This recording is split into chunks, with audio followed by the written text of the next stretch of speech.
Mid-South Lumber Company brings you reliable job site delivery, in-house credit, and competitive pricing on everything from lumber to doors, windows, and more. Plus, their unmatched customer service has your back through every step of the build, making ordering, delivering, and the whole process easier for you. Support local. Build with Mid-South Lumber Company. Mid-South Lumber in Panama City on 11th Street or on Highway 231 in Youngstown.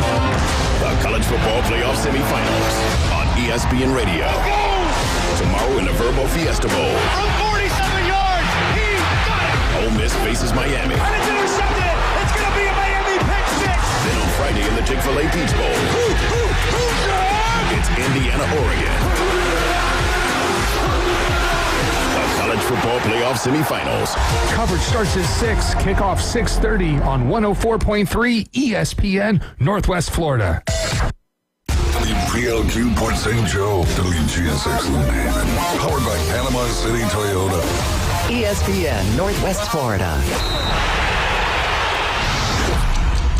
And now, the Gulf Coast's newest sports talk host. Hey, there's the new guy. Paul Wilson. That is not winning football.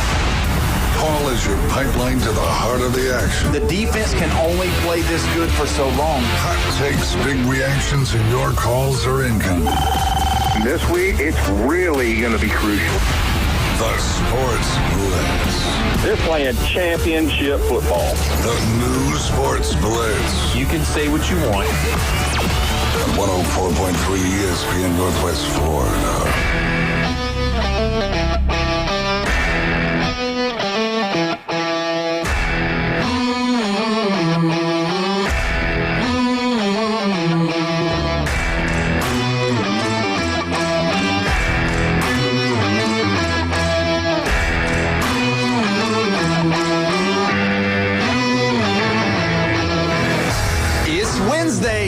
You're listening to the Sports Blitz with Paul Wilson right here, 104.3 ESPN, Northwest Florida. We're so glad to have you here today. Don't forget, you can call in, you can text in on the Red 70s phone line, 850-215-6290. You know, sometimes we just push past it, but you do realize the Red 70s phone line is the place to go for your custom apparel.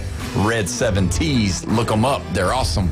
Don't forget also the Fiesta Bowl. I can't believe it. It's tomorrow night. Miami versus Ole Miss right after the show. We're going to be doing, as always, on a Wednesday. We got Brandon in the house, Tennessee Brandon, for those of you that don't realize it. But, man, he's got a lot of it on. How you doing, Brandon? Doing good, man. Glad to hear. Hope y'all had a happy holidays. Oh, yeah. Good Christmas, good New Year's. I see everybody has all 10 fingers. That's awesome. So glad to be back. Hope y'all are doing well. Oh, yeah, we're doing great. And as always, on a Wednesday, we got Jeffrey in the house with the stripes on. What's up, Jeffrey? Yeah. I figure I'd get neutral colors. We'll go into that a little later. Okay, we'll do that. Gender neutral now? No, not gender neutral.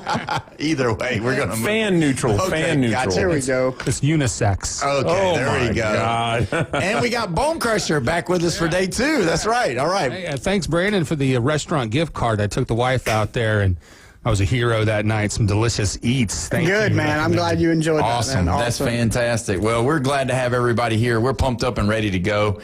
And, you know, we got a lot of breaking news over the night. I think one thing probably took precedent over something else. Obviously, we got college football going on right now with the playoff, all of the portal news. We'll be getting to that later. But we definitely need to talk about it. John Harbaugh has been fired, and you can look at it in several different ways if you want to, but at the end of the day, they were not happy with the way that he basically, at the end of the day, managed Lamar Jackson and moved him on. Now, some people say, well, he had 2 MVPs there, and they made the playoffs a bunch, but they never won. Yeah.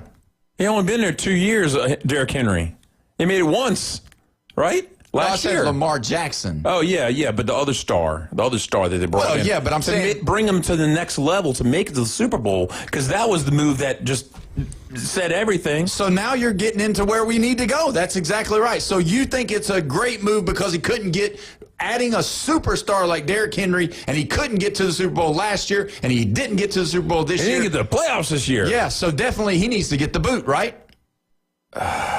It's hard. Sometimes you have to sever ties with a great coach, and I'm going to call him a great coach, that you need to refresh it. You know, like Pete Carroll, when he left Seattle, they got a breath of fresh air.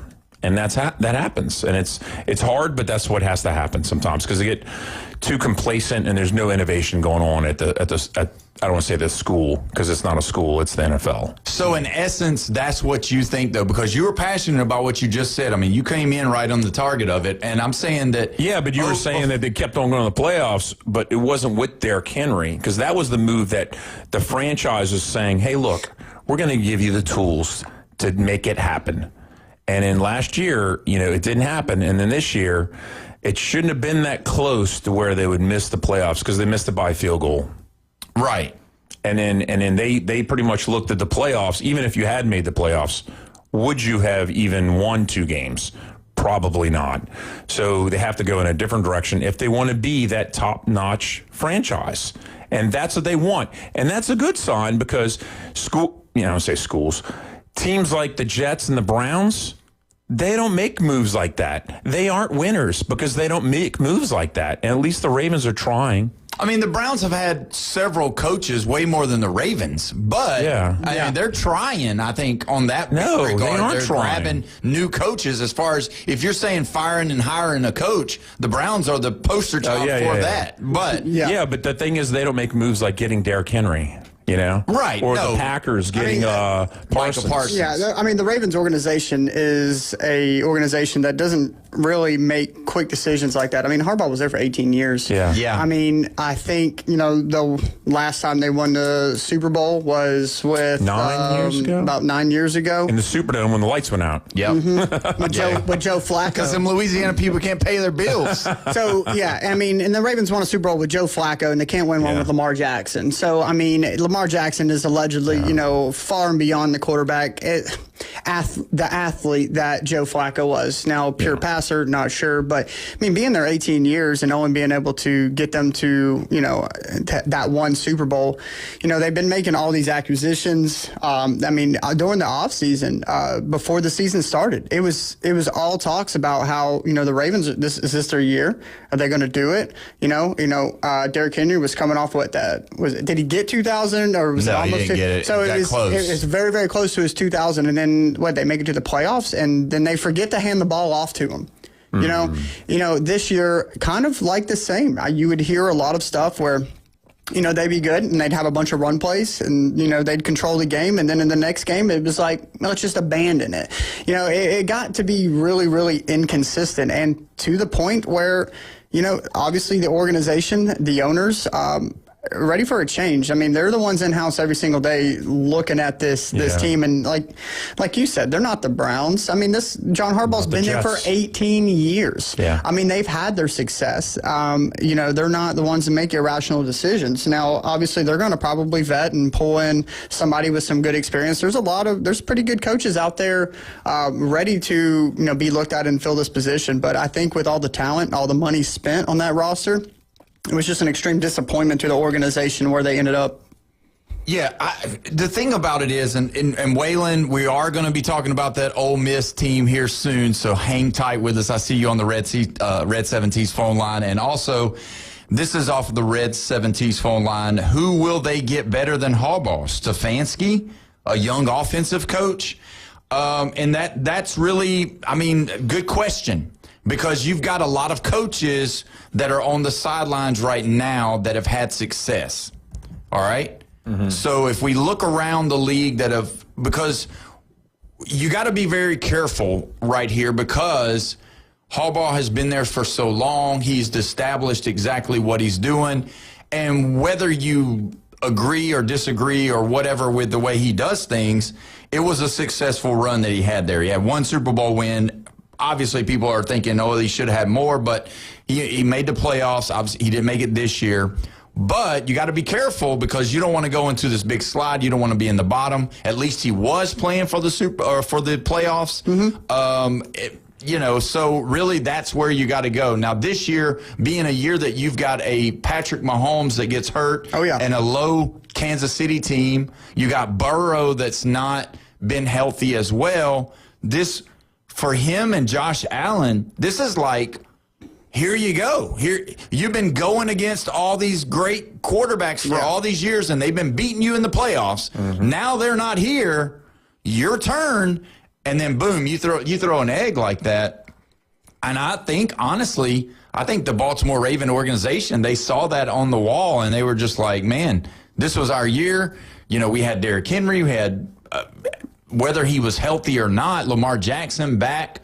And, you know, don't forget, John Harbaugh is the reason Lamar Jackson came to the Ravens. If you remember when he was drafted, there was a big deal about teams asking him, would he be interested in maybe changing positions? Oh, yeah. Because his style of play really wasn't there yet in the NFL. And so, or it was there, but it wasn't very successful because people got hurt. Michael Vick got hurt. Yes. All these other RG3 got hurt. But still, he was before RG3. He's the one that really paved the way for a lot more of after him quarterbacks like RG3. But when you look at it, he was the one that stuck his neck out for Lamar Jackson and said that he's not a running back who can throw a little bit. He's a quarterback. And you know what? I think sometimes with these coaches, their ego gets involved in trying to make a point, and when they make the point, it allows them to be wrong, and when they're wrong, it causes losing of games, and I think this is where we are. Because at the end of the day, guys, and I'm not trying to offend anyone, but if you take away Lamar Jackson's ability to run, he's mediocre at best at quarterback. Yeah, you're right. As far as reading defenses, can he make throws? Yes. Does he have a strong arm? Yes. But staying in the pocket, he's not any better than probably, 20. I mean, he's probably not. He's probably ranked 20th or 30th in passing as far as standing there in the pocket passing. 30th. I mean, you know what I'm around saying. 20, 21, somewhere around there. But to your point, his dual threat capability is the reason he's among the top quarterbacks. Yeah. So, I mean, to your point, yes, I agree. And the longevity of that, now we saw this year he had a lot of injury problems. And they brought in Tyler Huntley or Snoop, whatever they call him. But then you have Derrick Henry, like you said, and people say what they want about Derrick Henry, and obviously I'm an Alabama homer, I get it, but he's 32 years old, and he still can carry the rock. Oh, yeah. And the thing is, you can ride a guy like that, and they didn't. They did, but they didn't. If that makes sense, because there were times where he would be awesome, and then there were times where they didn't allow him to run the football. So I mean, it's been a good more than 12 years since people throw away 30-year-old running backs. And Saquon Barkley kind of proved everybody wrong. And we need Derrick Henry to come back. I think the league needs it to happen. Do y'all think if the Ravens kicker makes that field goal, Harbaugh still has a job? Yes. And do you think how long? I mean, first round exit still gone? No. Or do you think the playoffs would have saved his? The playoffs probably would have made the Texans? Yeah, the playoffs would have made a big deal. Yeah, they would have. It would have helped him.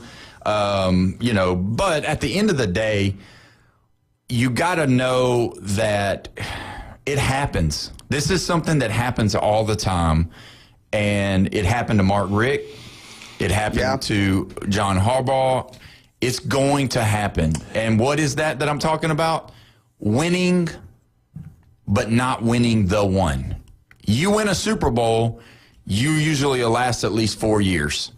And then you need to make the playoffs, but then they want you to have another one eventually. Yeah. One Super Bowl in 18 years is not successful in a lot of owners' eyes. And that's just unfortunate. And in college, LSU's the portrait of that, of not waiting around more than 5 years after a national title to just get rid of somebody, because Les Miles and Coach O. Yeah. I mean, and you look at it and you think, okay, who are some of the guys that have won Super Bowls or been to the playoffs or know the NFL game? And you got to go to Mike McCarthy. He's still sitting on the sideline. Tomlin. Tomlin. Yeah, Tomlin's been to the Super Bowl. Yeah, but I'm talking about that's available. Oh, Tomlin's not leaving. That person said? You're right. There's not a big name that's a big hire that's going to replace John Harbaugh. Stefanski coming from the Pete Browns. Carroll, but I think he's getting aging out a little bit. I mean, his energy level. I mean, the knowledge is still there, but yeah, I mean, he's somebody with some. But look at the fresh and innovative coaches that have come in. We knew Vrabel was going to be successful at the Patriots. At least I did. You were probably more high on him than I was. I was very surprised that the Titans got rid of him, to be honest with you. The Bears, new coach, boom, they're doing great. They had talent before he got there, though. And then the Seahawks is probably the biggest surprise as far as a new coach that I didn't think that they would be this good. They're the 1 seed. This is crazy. Well, maybe they're looking at that blueprint of a new coach with new innovation and game plans, and they're saying, hey, let's breathe some fresh air into this. But also you got to think that Jason Garrett's name has been brought up, too. So there you go. There's another person that could possibly come in that's got, and really, what is the sentiment that the Ravens team ownership what are they saying? Winning playoff games to get to the Super Bowl, and do they jump on board and give Brian Daboll a second chance? Because he's offensive mind. They go a different direction. You got Brian Daboll with Derrick Henry. Look where that franchise, the Giants, are now. I mean, he just drowned that franchise. They're not in a good spot. They wasn't in a good spot before.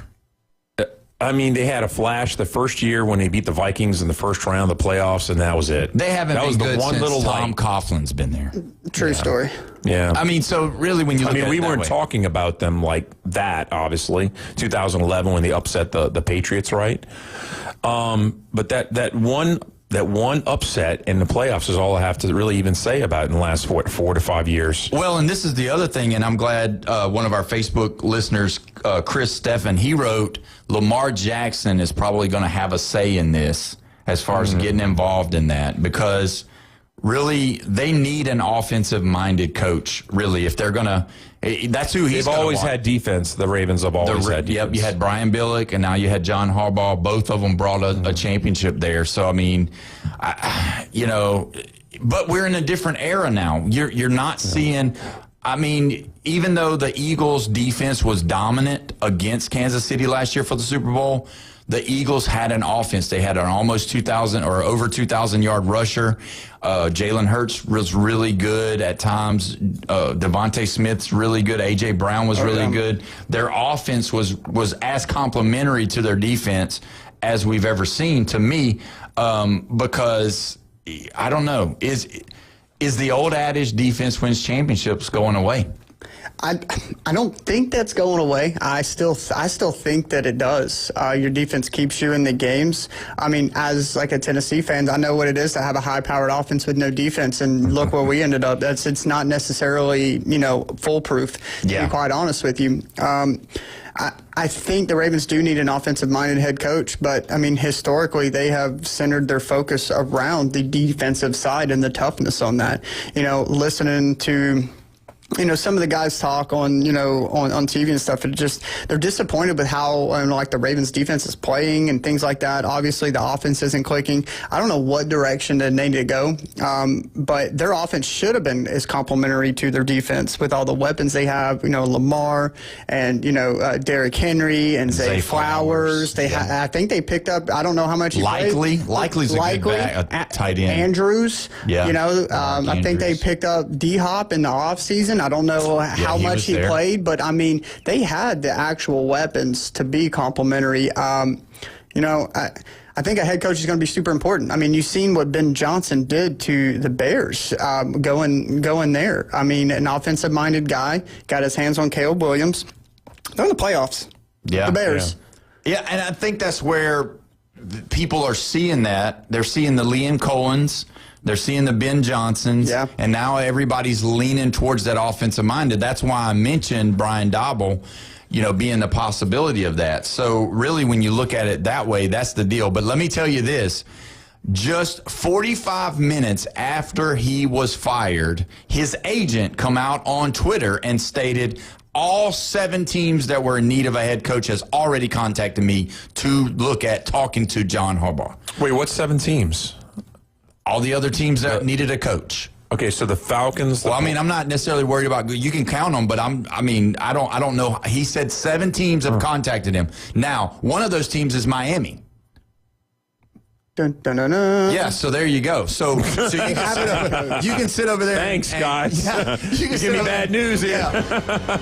You can sit over there and try to count all you want, but I'm saying 7 teams is asking for his services or at least an interview. Let me tell you who else said something. Immediately after, about an hour later, Tom Brady steps up and says, as quick as he will interview, we want an interview right now. Well, with you saying that, Tom Brady's actually taken over the active leadership role with the Las Vegas Raiders. I got to hear the decisions in firing the head coach and collaborating on the search for a replacement. So, yeah, he's definitely going to be making some of those decisions. And if he makes them in any way, shape, or form how his playing career is, I think he'd be make some pretty good decisions over Well, I think that's the second worst franchise as far as like going to some place. It's not very attractive. The Raiders aren't. The Browns are the worst. Let's be honest. And Arizona has to be next, right? Arizona, well, they didn't fire their coach yet, have they? Yes. They did? He's gone. Oh, yeah. Wow. Yes, so there you go. See, that's not a team that slid, though. They're a basement bottom dweller like the Browns are. Right. I'd have to say the Cardinals are third worst. With a bad problem at quarterback, too. They don't know if they want him or if they don't. Yeah. And same thing with Miami. Actually, I can't even say the difference is because the Raiders are in a tough division, and guess what the Cardinals are? In a tough division. Yeah, they're both in a tough division. So they're in a different place where the Dolphins or, who's the other one the Falcons. Falcons have an easy division, And they've already reconstructed Kirk Cousins' contract, so really they're looking at possibly getting rid of Michael Penix. So they could probably get a draft pick for that if they go with Kirk Cousins moving forward. Or just move up a little bit. That's what I mean. Just get a draft pick. Okay, so take their first, give it to someone else with Penix, and then move up. Yeah. And if I were the Raiders, I would move down. Was it Bone Crusher yesterday that said that if Kirk Cousins would have started the beginning of the season, they potentially could have made the playoffs? I mean, like you said, that division, weak, super weak. Oh, God, with Carolina. Kirk Cousins has proven themselves. Yeah, Carolina is in, and I think Carolina would have been one of those bottom dweller teams had they not made the playoffs this year. Recency bias, they're good this year, but they have been absolutely the bottom of. But what did they do? Before. They built their defense. They gave some time to the quarterback, allowed him to figure it out, and they're there. They got a running game, and they went with the draft way. And that's how they did it. They went with the draft way. They didn't. So, I mean, and that guy, Canales, is doing pretty good. I mean, really. What Brandon's really wanting to say is put your money on the Rams against the Panthers. And I don't disagree. No, yeah. For sure. I think that was that has to be game. a definite. But either way, we're going to go ahead and take our first break. And when we come back, we'll discuss a little bit more about this. But we got to get going on the portal, because there's been some action. You're listening to the Sports Blitz with Paul Wilson right here at 104.3 ESPN, Northwest Florida.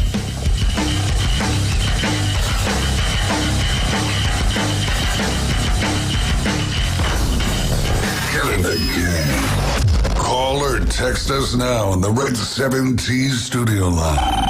850-215-6290. Weather in the Panhandle never stops.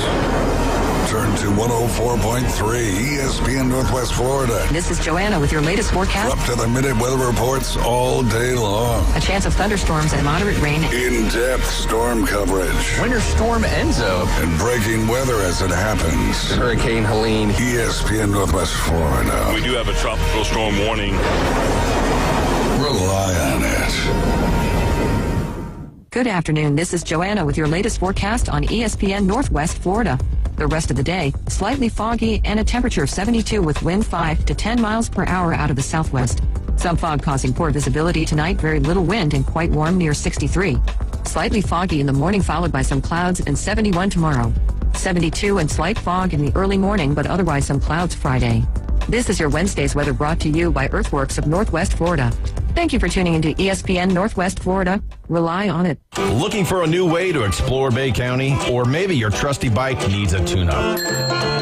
Head to Steve's Bike Shop. They've got a huge selection of new and used bicycles, plus the latest electric bikes to get you where you need to go fast. And if your bike is acting up, their expert technicians repair all makes and models, even electric bikes. Serving Bay County for 46 years. Steve's Bike Shop, 1924 West 23rd Street, right across from Sam's. Steve's Bike Shop. Your ride starts here. No one wants to deal with a plumbing, electrical, or HVAC emergency. It's even worse when you're not sure what it'll cost, when it'll get fixed, or if someone's just selling you something. When you call Hiller, you can trust our experts to actually solve your home's problems quickly. And with true transparency pricing, you know the price you're told is the price you'll actually pay. Book online now at happyhiller.com. Happy you'll be, or the service is free. All the happy face truck today. The Gator Boys are back. Florida will cut down the nets. Winners of the national championship. And ready to defend their national title. To the rack. Layup good and one. Up for the rim. Alley-oop dunk. Smashed down by Condon. Oh, yes, sir. Gets the foul line extended. Rises for three. Bang, he got it. To the rack. And dunks it with two hands. On your home for Florida basketball. Catch select Florida Gator basketball games on 104.3 ESPN, Northwest Florida. The Sports Blitz on 104.3 ESPN Northwest Florida, where the listeners call the plays. What do you like about this guy? He's all flash. He's no substance. And if there's a better opportunity, he's going to jump for it. 104.3 ESPN Northwest Florida. Welcome back. You're listening to the Sports Blitz with Paul Wilson right here, 104.3 ESPN Northwest Florida, your place for the college football playoff. Don't forget, tomorrow night, right after the show, Miami versus Ole Miss, Thursday, 6 p.m. It's pumped up. And Friday, don't forget as well, after the show, we will also be having Oregon and Indiana. Don't forget, if you want to be a part of the show, you can be 850-215-6290. The custom apparel shop, the Red 7T's phone line. We want to make sure we tell you as listeners why we call it the Red 7T's phone line. Is because it's custom. It's a custom phone line as well, because Bone Crusher answers it every time. But either way, we got to talk about it. Something has happened today that, for Alabama fans, I think across the board, is pretty happy. Ty Simpson declaring for the NFL draft. Now, let me tell you, his dad is a college football coach, as everybody knows, and they were taking their time and they were talking. Now, you know as well as I do, what happens in the way they do this draft deal is they call and contact all of the teams, and they let their representatives. Mm-hmm. Now, Jason Simpson, Ty's daddy, come out with an interview, and he said that Ty said that he is going to declare for the draft. And the reason why is because every single team told him that he's a first-round draft pick quarterback. What? Come on. Nobody said second round is what the dad said. He said everybody said he got a first-round grade. I'm just telling you what he said. I can't say it's true. I can't say it's false. Why are you saying what? He's not even a top 10 quarterback in all of college football. He's So right outside of it, 11 or 12 maybe. So he's not he's not going to get drafted in the because you know how first many round. quarterbacks are going in the first round? How many? 2 to 3, and that's it. And it's going to be Moore and Mendoza are 2 of them. Okay. I wouldn't have thought Ty Simpson would have been a first rounder. Now, I would have thought declaring anywhere from first to third round seems to be where it was. I mean, middle of this past season, I mean, he was looked at as potentially the number 1 overall draft pick and Heisman winner. Yeah. I mean, in all honesty, I mean, if he would have kept that trajectory, I think he would have been there.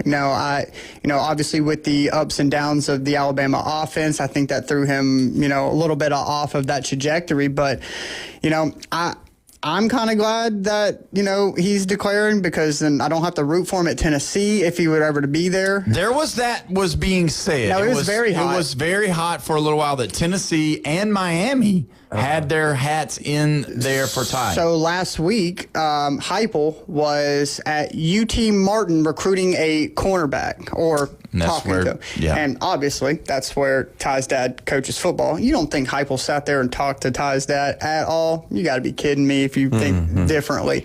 So, nonetheless, that was a super, super hot rumor in Tennessee about Tennessee, kind of going after him if he didn't declare.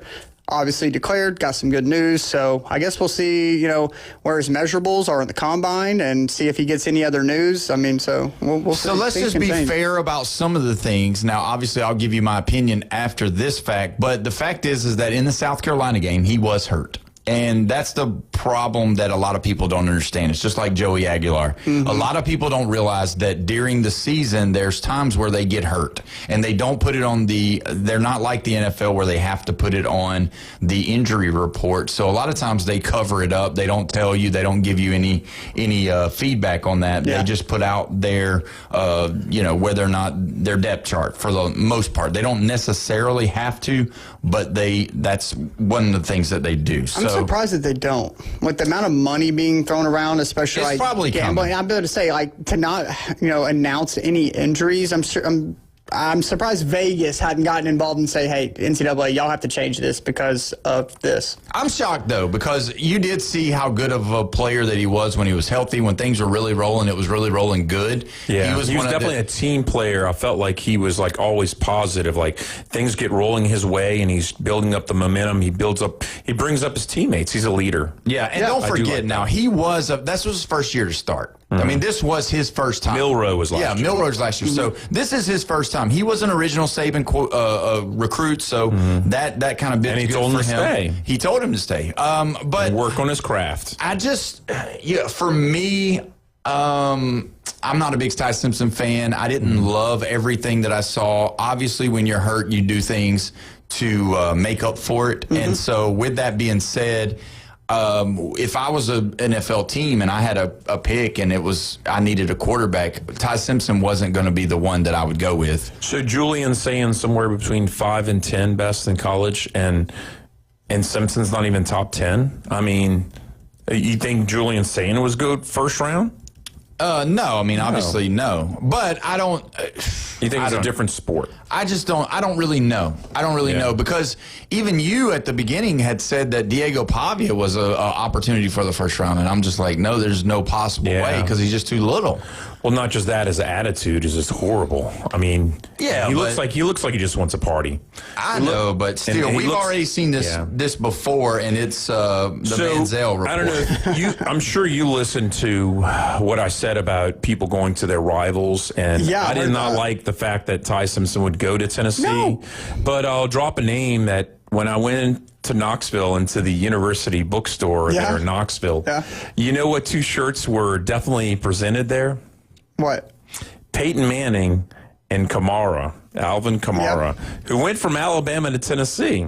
Yeah. And, I never really thought about that one that bad, but I do hate when teams go to their biggest rival. Well, and Alabama's biggest rival is Auburn. I get it. This is going to happen. Tennessee's right there. You're going to have to shake all the old dust off, because you are going to start seeing that more and more. Yeah. I mean, and just like, for example, the wide receiver Livingstone, that was Arch Manning's roommate. He was Arch Manning's number one target. That one's wild to me. He wanted more money, but he acted as though Steve Sarkisian pushed him out. The college had to come back out and say that was not the case, that it was because of money. They were basically wanting to give him around $400,000 or $500,000, but he wanted more. Wow. So obviously Oklahoma stepped in the gap and did it. And that's another one, Texas, Oklahoma. And that's a bad deal, because the other part about it is that there's videos of him talking bad about Oklahoma. So there you go. So this is going to be something that we see very often. You haven't been here for the first 2 days of the week, and that's the thing about the portal that's changed. It's no more loyalty to your school. It's loyalty to ourself. It's loyalty to the money, to get that changing of money that changes your life. And I'll ask you a simple question. NIL stands for name, image, and likeness. Do you think we've moved past name, image, and likeness?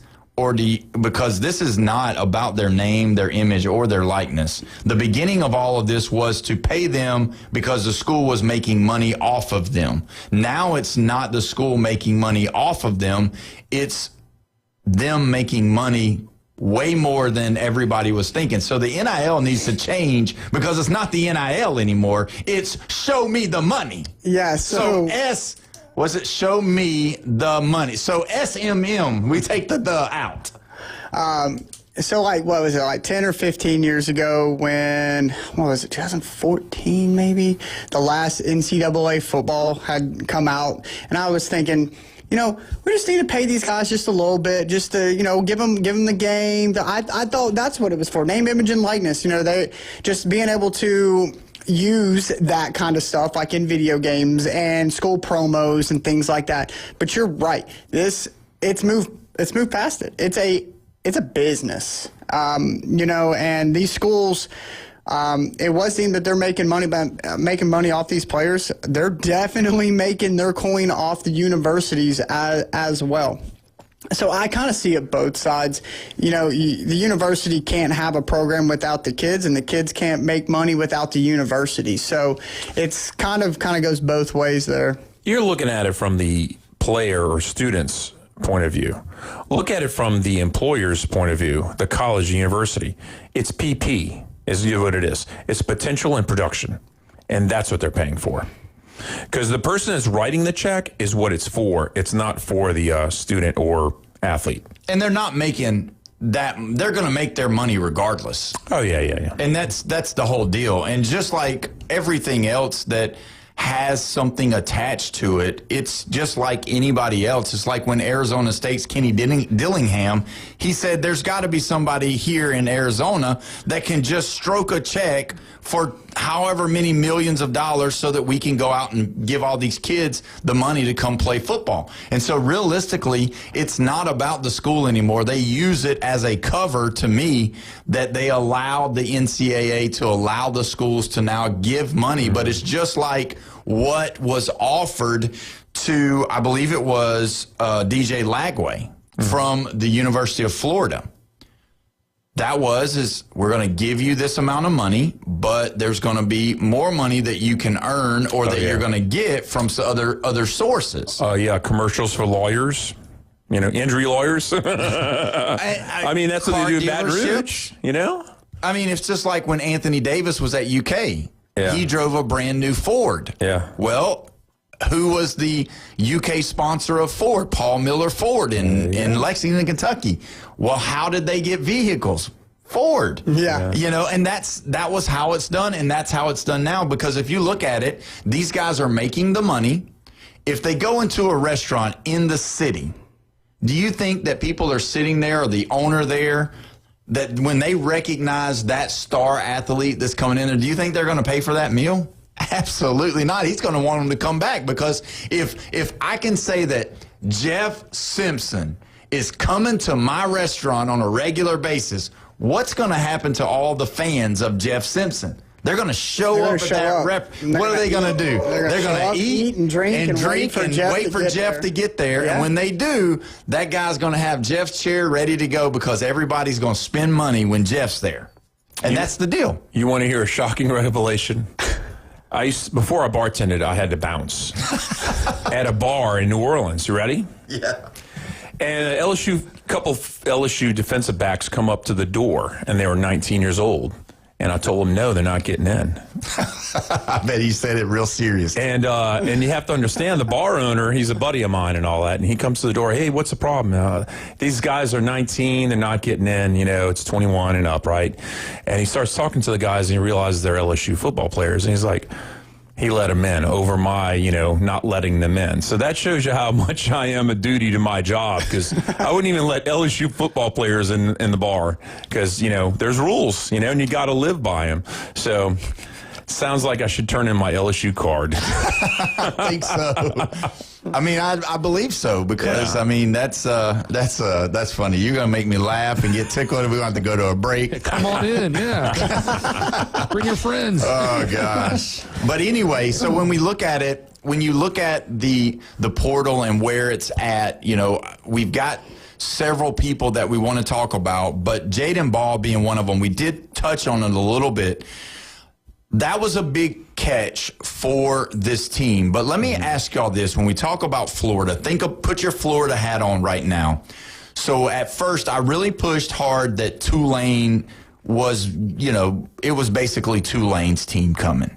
But it's really not. It's Georgia Tech's team's coming. Because the offensive coordinator and just about the whole offensive staff, as well as some of the Tulane staff, is coming in to be a part of this offensive staff. Because obviously in the SEC, you're going to have to score points. But they have a lot of trust in the backup quarterback for Georgia Tech by the name of Philo. And if it's Philo, then we'll figure that out. But I believe it's Philo. But I'm worried about the state of Florida because the Florida Gators. And with Jaden Ball being kept, he made his 1.5 to 1.8, whatever it was. But Jaden Ball was there last year, and they wasn't good. So everybody, you can't just have one player. And then the fact that they come out, Summerall comes out and gives a statement. Because everybody was wondering what DJ Lagway was going to do. And I want to talk about that. I don't know if you guys saw it or not. But basically, from what I gathered, from what I read, was that Summerall was more talking about how the culture was going to be. And that it was this and it was that and what we're going to build as a team and moving forward. Basically, to me, what I was saying or thinking is that Summerall was just basically telling DJ that, hey, look, we're not giving you more money. We're not giving you the top dollar money that you thought. And this is going to be a program that we're going to build. Let me ask you this question when you think about it. Brandon, you go first. Okay. The offensive coordinator, I hire an offensive coordinator from Georgia Tech. I sign the backup quarterback from Georgia Tech that offensive coordinator was at to come with him. He backed up Haynes King, right? Right. Okay. What does that tell you for the quarterback that's there and or the quarterback like DJ Lagway that's sitting there in the portal thinking about whether or not he's going to re-sign or not? I mean, they're cherry picking. I mean, they're bringing in who they want to bring in. It almost feels like nepotism, but definitely favoritism, giving him an opportunity to show himself. So obviously all the Georgia Tech coaches know something about this guy that was backing up Haynes King. If they're willing to bring him to Florida, I don't know what they're paying him or anything of that nature. I'm not sure, I don't know, just because you're at a university doesn't mean you don't have your contract signed. I don't know those details. I assume if you go there, you probably have a contract signed. Yeah. But they should be worried. I mean, if that's the case, I mean, if I'm DJ, I'm definitely gone. And I honestly, I don't know who else is left there at Florida. And he is. DJ's gone. He's done. Yeah, I know he's entered the portal. I don't know if he's committed anywhere else or not. But I don't know how they. I mean, yeah, you're right. Jaden Ball was there last year, right? And then they lose their best player in DJ Lagway. So I don't know how they can be better unless their coaching was just so poor that this whole new staff comes in and, changes things. And it was just coaching that was that. But, you're already losing some of your better players, so I don't know how they can be that much better next year. Well, before you answer, we got to take a break. So either way, when we come back, we're going to talk more about this Florida, DJ Lagway, all of this stuff right soon as we get back. You're listening to the Sports Blitz with Paul Wilson, 104.3 ESPN, Northwest Florida.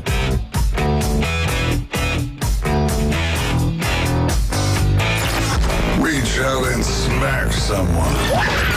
Call or text now. 850-215-6290. The Red 7T Studio Line. ESPN Northwest Florida. Colin Cowherd. Yes, he can be prickly and moody and a bit arrogant, but for a 42-year-old with this receiving core, this defensive head coach, inconsistent run game, to not throw a pick since November 9th, Aaron Rodgers gets my comeback player of the year. The Herd with Colin Cowherd. Weekdays at 1. ESPN Northwest Florida. He's PCB Hobby, the beach's premier hobby store for sports cards, comics, coins, and trading card games. PCB Hobby carries the largest selection of boxes and packs from the latest releases of brands like Topps, Panini, Leaf, and more. Looking for a specific player or team? PCB Hobby has a wide assortment of raw and graded cards. They carry parallel rookie, game used, and autographed cards in both modern and vintage. Have a collection you want to sell? We buy, sell, and trade. PCB Hobby on Back Beach Road, just east of Florida Linen. Call 850-320-8388. Got a scratch, dent, or full-blown wreck? Bring it to Recommended Collision Center in Panama City. From small scratches to all over paint jobs, from fender benders to major collisions, it's Recommended Collision Center. They work with all insurance companies and offer customer pay options too. A family-owned collision center that takes pride in top quality repairs, friendly service, quick drop-offs, and a fast turnaround. So when life throws you a wreck, they'll help you get amended. Recommended Collision Center, 1329 Jinx Avenue, Panama City. The college football playoff semifinals on ESPN Radio. Tomorrow in the Verbo Fiesta Bowl. From 47 yards, he got it! Ole Miss faces Miami. And it's intercepted! It's going to be a Miami pick six! Then on Friday in the Chick-fil-A Peach Bowl. It's Indiana, Oregon. The college football playoff semifinals. Coverage starts at 6, kickoff 6:30 on 104.3 ESPN, Northwest Florida. Pound the like and crush the subscribe. The Sports Blitz with Paul Wilson is live on YouTube. 104.3 ESPN Northwest Florida. Welcome back. You're listening to the Sports Blitz with Paul Wilson right here, 104.3 ESPN Northwest Florida. Don't forget, you can call in, you can text in on the Red 7T's phone line, 850-215-6290, your custom apparel shop. We are going to go right to the Red 7T's phone line, and we've got Ethan on the phone. Ethan, how you doing today, my friend? I am doing great. How you guys doing? We're doing fantastic. What's going on, brother? I heard you guys talking about my Florida Gators, so I had to call and give my 2 cents and correct a couple things from our resident hater, it seems. Number one, I thought I heard somebody say DJ Lagway was our best player. I'm not sure if we were watching the same DJ Lagway all season or not. I wanted DJ Lagway to be who we all thought he was going to be. Unfortunately, he is not that guy. So from my understanding, I don't know. I'm just a biased observer, if you will. The conversation was that, hey, DJ, you're making a lot of money here. You're going to need to come in and compete and show you're worth this much if you want to keep making this much. And DJ said, no, I'm good. And I think that was a pretty fair stance from both parties. I don't think that DJ's play on the field warranted him being one of the highest paid players in the country. And I don't think that DJ wanted to Paul's point, I don't think that he wanted to come in and have his spot at risk. But to talk about the quarterback room, Tramel Jones was our backup. He's re-signed. Philo, whatever his name is, that was the offensive coordinator's handpicked guy. And then we also kept our quarterback recruit. So we kept our entire recruiting class, and if you look at the guys that are leaving this 4-8 roster, besides DJ Lagway and maybe a couple of defensive rotational players, we lost just awful players, guys. I mean, if you go and look, we had a guy from Germany that was making like $100,000 a year. He left. We had Dave Caldwell, who was the Jags GM, come in. And the story is that he looked at what the players on our roster were making and basically said, we're going to reset this. Mm-hmm. And we haven't really lost Ball, Woods, Dallas Wilson. We've lost a few guys like everybody will. But the heart and soul of the team, I mean, we kept all of the major players that we were looking to keep. Jaden Woods is kind of the one that's still undecided, but it sounds like he's coming back too. Yeah, and that's what I was going to allude to. And with that being said, with the players that you did get or that you kept, and then some of the ones that you're bringing in, it's really going to come down to one of two things. Number one, can you still block? Can you play the defense style that you played last year, which was, to me, was one of the top defenses in the SEC? We talked about it. They kept them in every single game that they were in, even the ones that DJ gave away or the offense gave away. But keeping Ball is going to be crucial. That happened. To me, Dallas Wilson, if you keep him healthy, he's the guy that, I mean, he can be the best player on the field at any time, no matter what, as long as he's healthy. So realistically, it's just going to come down to one thing. Is this offensive coordinator going to be able to get the most out of this quarterback that he handpicked and brought to the Gators? Now, I think Jones is going to give him a go, but if he already knows maybe the system, maybe the type of offense that he's playing, then that's where it's really going to be like, I don't know. And I think that's the key, right, is the guy coming in, you know, he broke Trevor Lawrence's record in high school. He's the all-time leader in passing yards for the state of Georgia. So he wasn't just some nobody recruit. Right. You know, he was a four-star guy. But Haynes King, I don't think anybody anticipated Haynes King having the resurrection that he had and becoming that guy, you know. And so I think that is a bit of a risk, having the OC sort of say, no, we're not going to go and get a proven commodity. We're going to go and get my guy. Aside from that, I think that it's going to work out. I mean, obviously I'm biased. I have a lot of faith in Faulkner. You know, he was just named Offensive Coordinator of the Year and all that stuff. So he knows what he's doing. But that is a risk, right? You have a chance to go and get an established guy. Do you trust Summerall, though? I mean, so far from what you've seen, I thought it was a mistake, and I've been very vocal about it. You know, I didn't pull punches about it. I think he made a mistake with but you said y'all didn't lose a lot. I think y'all could have gotten more people had he had went ahead and went. But Jeffrey, he had disagreed with me. He thought it was the upstanding thing to do, and so maybe that would draw more people to be, respectable for him. But do you see this being a Billy type situation to where if it doesn't go well the first 1 or 2 years, that everybody still sticks with him and that kind of deal? Or is it a bridge, or are we snapping fingers quick? How do you feel as a Florida fan knowing what we just went through with this college football season, with how the college coaching carousel changed so much and so quick? I think that Napier's situation, I mean, I see the parallels for sure, but I think Napier's situation, to folks who maybe weren't watching every Florida game or following it religiously, it got so bad so fast for a number of things that unless you were actively watching and following the program, you probably didn't notice. And the big thing was just the sloppiness on the field, right? You have Anthony Richardson coming in, you inherit Anthony Richardson, and you insist on running a pro-style offense that didn't play to his strengths. Now, I don't get me wrong. I think AR was massively overhyped, overdrafted. Yeah. But regardless, the dude's a physical specimen and a freak athlete, and he could have been used better. But then you have the special teams mistakes, and that's something that is just inexcusable at this level. And every season, if you go back and look, every season, I can name you two off the top of my head: Arkansas in 2023 and Tennessee in 2024.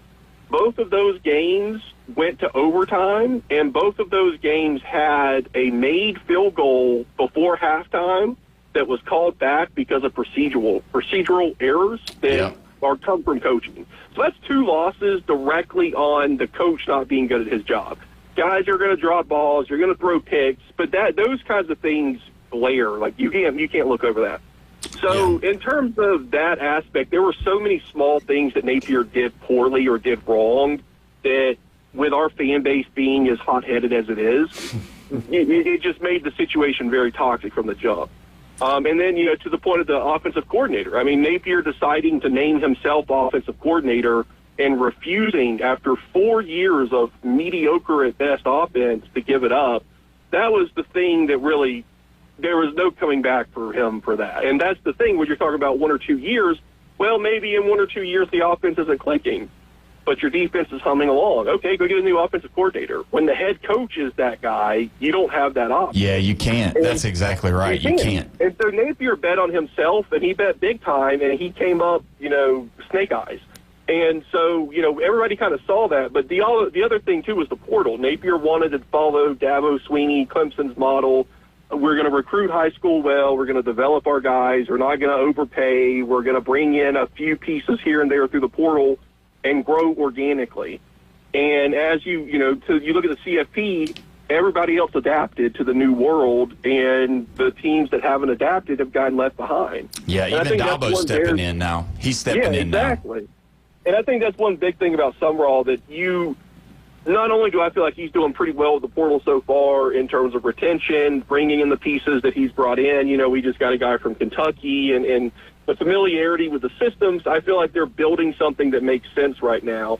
And you go back and look at his 2 years at Tulane, and he did the same thing pretty much every year. He brought in 30, 40, 50 transfers because he had to. Yeah. And so he understands the new ecosystem, whereas Napier sort of resisted doing things the new way and wanted to do it his way, and it blew up in his face. And so those kinds of things, on the surface, it doesn't sound like a big deal, but when you really dive into it, you realize, okay, well, how many recruits did we miss out on? How many transfers did we miss out on because they didn't want to play in a bad offense? How many guys just said, I'm not going to put my career in jeopardy when this guy can't average 30 points a game? And you got to think, when he goes to James Madison, what's one of the things that he does right off the bat? He hires an offensive coordinator. That a boy, yep. Jimmy, way to learn your lesson. And he hired all of his buddies, too. Yeah, that's true. Well, we're going to have to take our next caller. Ethan, thank you so much, man. We appreciate the info, and always call us out if Jeffrey says anything wrong about them Gators. I will, man. Y'all have a great night. You too. Thank you so much. That was you that was talking so great about Lagway. Here we go. Not me. We're going to take our next caller. We got Waylon on the line. Waylon, how you doing today, my friend? What's up, fellas? We are kicking it. Good mood. I bet you are. Are you excited? Hotty, baby. I'm nervous as hell, to be completely honest. I bet you are. Well, we talked to Joe Sagacki yesterday, which is the voice of the Hurricanes, and he is, you could tell that there's things that Miami fans are worried about with Trinidad Chambliss and the way he moves around the pocket, because obviously the strength of Miami is that front four, that way of being able to get to the quarterback and interrupt what he's doing. And Trinidad is one of those guys that if you get him outside the pocket, there's no telling what can happen. So with that being said, are you worried about anything that Miami presents besides that defense? I mean, offensively, are you worried about them? Yeah, dude, they're running backs. You got to think about it, right? So the running back that Georgia had, that if he wouldn't have got, I forget his name, if he wouldn't have got hurt, he runs downhill north and south behind this shoulder pad. I think we would have lost the game, to be completely honest with you, because he was hurt right inside the 10-yard line. Yes. And they decided to throw the ball. That was huge. So I think that dude's going to have a field day. I think they're going to boat races, to be honest with you. I'm scared of that because the D-line is extremely good. But I got to hold out hope, like maybe the magic's still there. We obviously don't need Lane. What a douchebag. Whoa. So, yeah, anyway. But, yeah, so we, I don't know. I'm nervous but excited. Yeah, well, let me ask you this. With that being said, Fletcher is a guy that you can lean on, which is number 4 for Miami. He can run the football. With that being said, the other thing is that Kejuan Lacey is probably one of, if not the best running back in college football to me. I mean, I know people talk about Jeremiah Love, but the way that he is able to do the things that he can do, he's the one that I think is going to have a field day, because he's going to have to be one-on-one with the safeties. He's going to have to be one-on-one with the linebackers. Now, I will say Miami tackles well, but it's going to be up to Lacey to be able to make them miss. Correct. So it's like the best. It's like their best versus our best, right? So it's this late in the season, that's what you get. So, yeah, I mean, I'm super, like, I had a feeling we were going to beat Georgia. I didn't think the game was going to be that good and that good, entertaining. We beat Georgia like Georgia beats everybody else. Right. You know what I mean? Like, yeah. that surprised me. Our defense came out in the second half and stood tall, which usually doesn't happen as an Ole Miss fan. Yeah. So, but, yeah, dude, I don't know. I'm optimistic. We'll see. I mean, that's why you suit up to play the game, spot the ball, and see what happens. I got you never know what's going on. I got one last question. We're bumped up against the break, but I want to know this. Sure. You being an Ole Miss fan, hotty-toddy all the way, you like Pete Golden? I do. You do? Yep. I do, man. He was at Alabama, and I can't get past his bend but don't break defense. It wears me out. So, I'm sorry. I'm sorry. See, you're a Bama fan. Like, you're used to that. You know what I mean? Like, well, I would bend, don't break is great. No, it's when you break is when it happens. That's when you don't like it, guy. Yeah, no, I know. But, man, I appreciate the call, Waylon. We're going to have to go, man, and we will see what happens tomorrow night. But when we come back, we'll discuss a little bit more about this. We got some questions for Jeffrey and Tennessee Brandon when we come back. You're listening to the Sports Blitz with Paul Wilson, 104.3 ESPN, Northwest Florida.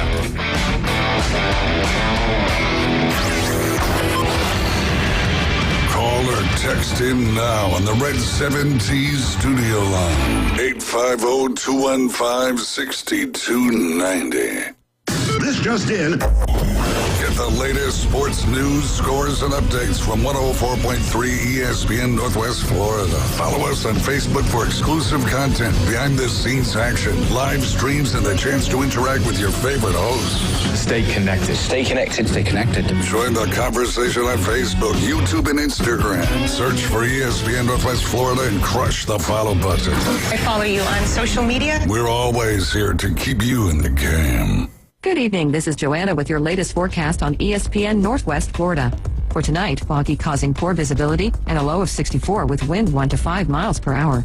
A mixture of slight fog and mostly clouds tomorrow morning, light breeze and hot near 70. Partly cloudy and 71 in the afternoon and evening. 73 and slight fog in the early morning, but otherwise some clouds Friday. This is your Wednesday's weather sponsored by Mid-South Lumber, the best little lumber yard in Panama City. Thank you for keeping that dial on ESPN Northwest Florida. Rely on it. Your goals matter, and at Anytime Fitness Panama City, they're ready to help you crush them. With expert coaching, personal training, and virtual workouts through the Anytime Fitness app, you'll have all the support you need inside the club and beyond. I'm okay for just down and start their fitness journey now. Don't wait. Visit 107 West 23rd Street, Suite W8, or call 850-818-8184. Anytime Fitness. Let's make healthy happen. Contractors, when your job site needs materials fast, trust the local team that delivers. Mid-South Lumber Company brings you reliable job site delivery, in-house credit, and competitive pricing on everything from lumber to doors, windows, and more. Plus, their unmatched customer service has your back through every step of the build, making ordering, delivering, and the whole process easier for you. Support local. Build with Mid-South Lumber Company. Mid-South Lumber in Panama City on 11th Street or on Highway 231 in Youngstown. Your home for the NFL. WGSX Lynn Haven. WFLQ Port St. Joe. ESPN Northwest Florida. Powered by Panama City Toyota. The college football playoff semifinals on ESPN Radio. Tomorrow in the Verbo Fiesta Bowl. From 47 yards, he got it! Ole Miss faces Miami. And it's intercepted! It's going to be a Miami pick six! Then on Friday in the Chick-fil-A Peach Bowl. It's Indiana, Oregon. The college football playoff semifinals. Coverage starts at 6, kickoff 6:30 on 104.3 ESPN Northwest Florida. This is Coach Stephen Pearl. Your home for Auburn basketball on the Panhandle is 104.3 ESPN Northwest Florida. Now back to the most opinionated sports talk show on the Panhandle. This is the Sports Blitz on 104.3 ESPN Northwest Florida.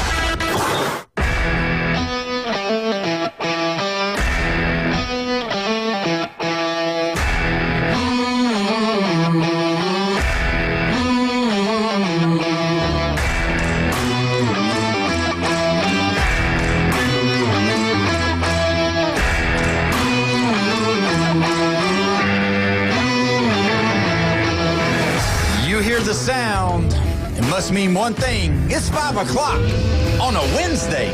And you're listening to the Sports Blitz with Paul Wilson right here at 104.3 ESPN Northwest Florida. Your place, your spot for the college football playoff. Don't forget, tomorrow night after the show, Miami versus Ole Miss.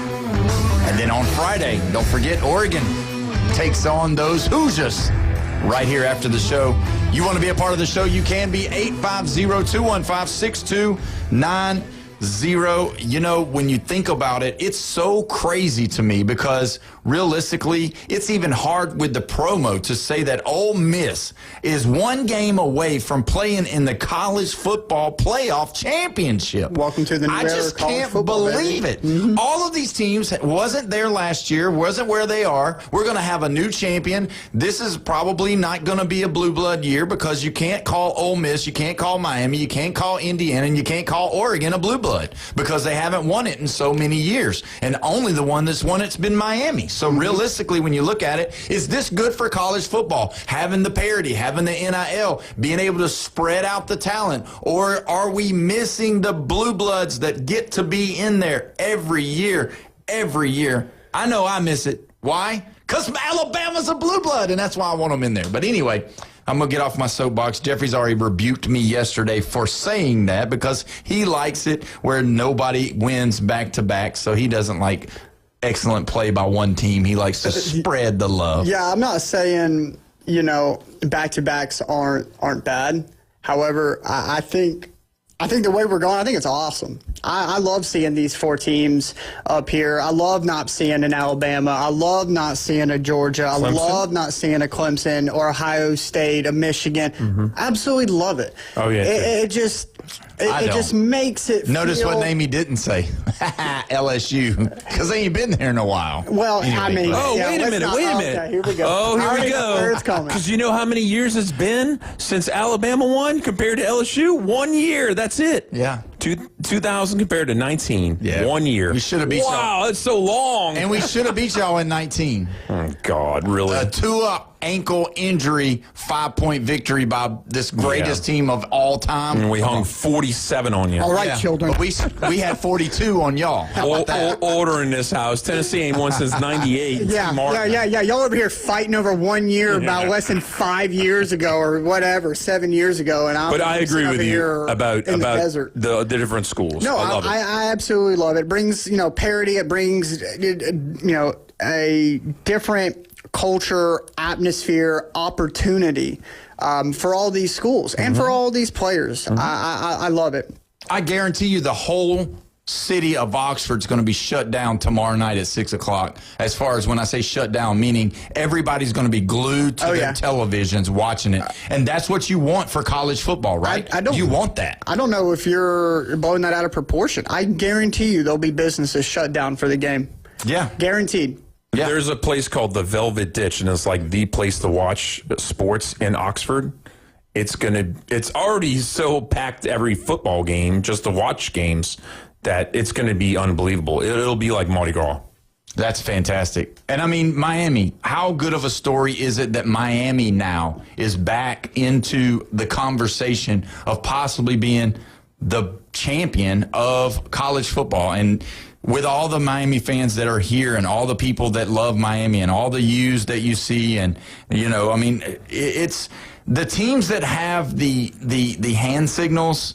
I mean, those are the ones that they get into it. You know what I mean? I mean, realistically, you think about it, all these teams that have the hand signal, we don't have that. I kind of miss that. I want that. Alabama, we need that. So anyway, but go ahead. What you going to do like this? Please don't ever do that again.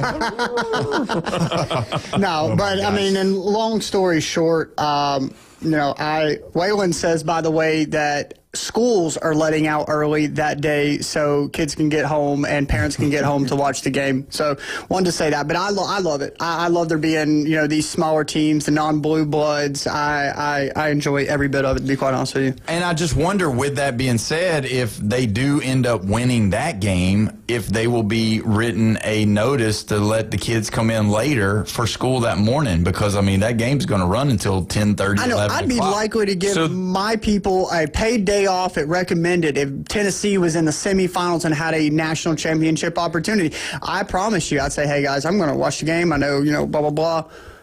Everybody have a day off. I would do that move. Let us win. We might have the next day off. The national title's the 19th.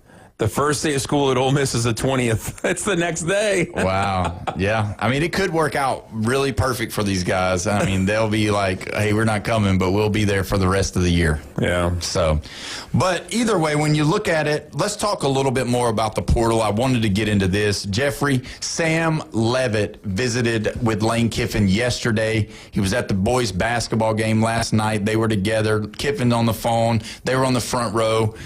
You like Sam Levitt. You spoke highly of him. You talked about the run that him and Scatterby made the year before. Yeah. And are you comfortable with him being your quarterback? Yes, for I am. sure. Yes, I am. But if guess where Van Buren went? Where did he go? Kentucky. Really? Yeah, I didn't know that. Yeah. And Nussmeier's done, so he's out. Yeah, he's out. So let me ask you this. With that being said, what if DJ comes?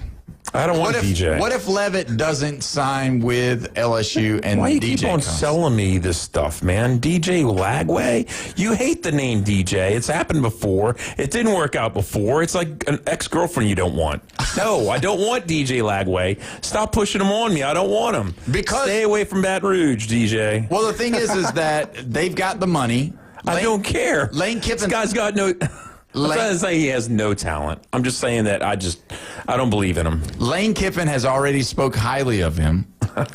So is Straw Hat or whoever's at Florida State. Gus Malzahn. Yeah, him. Yeah, he's the next Cam Newton. Woo! Yeah. Well, you can have him.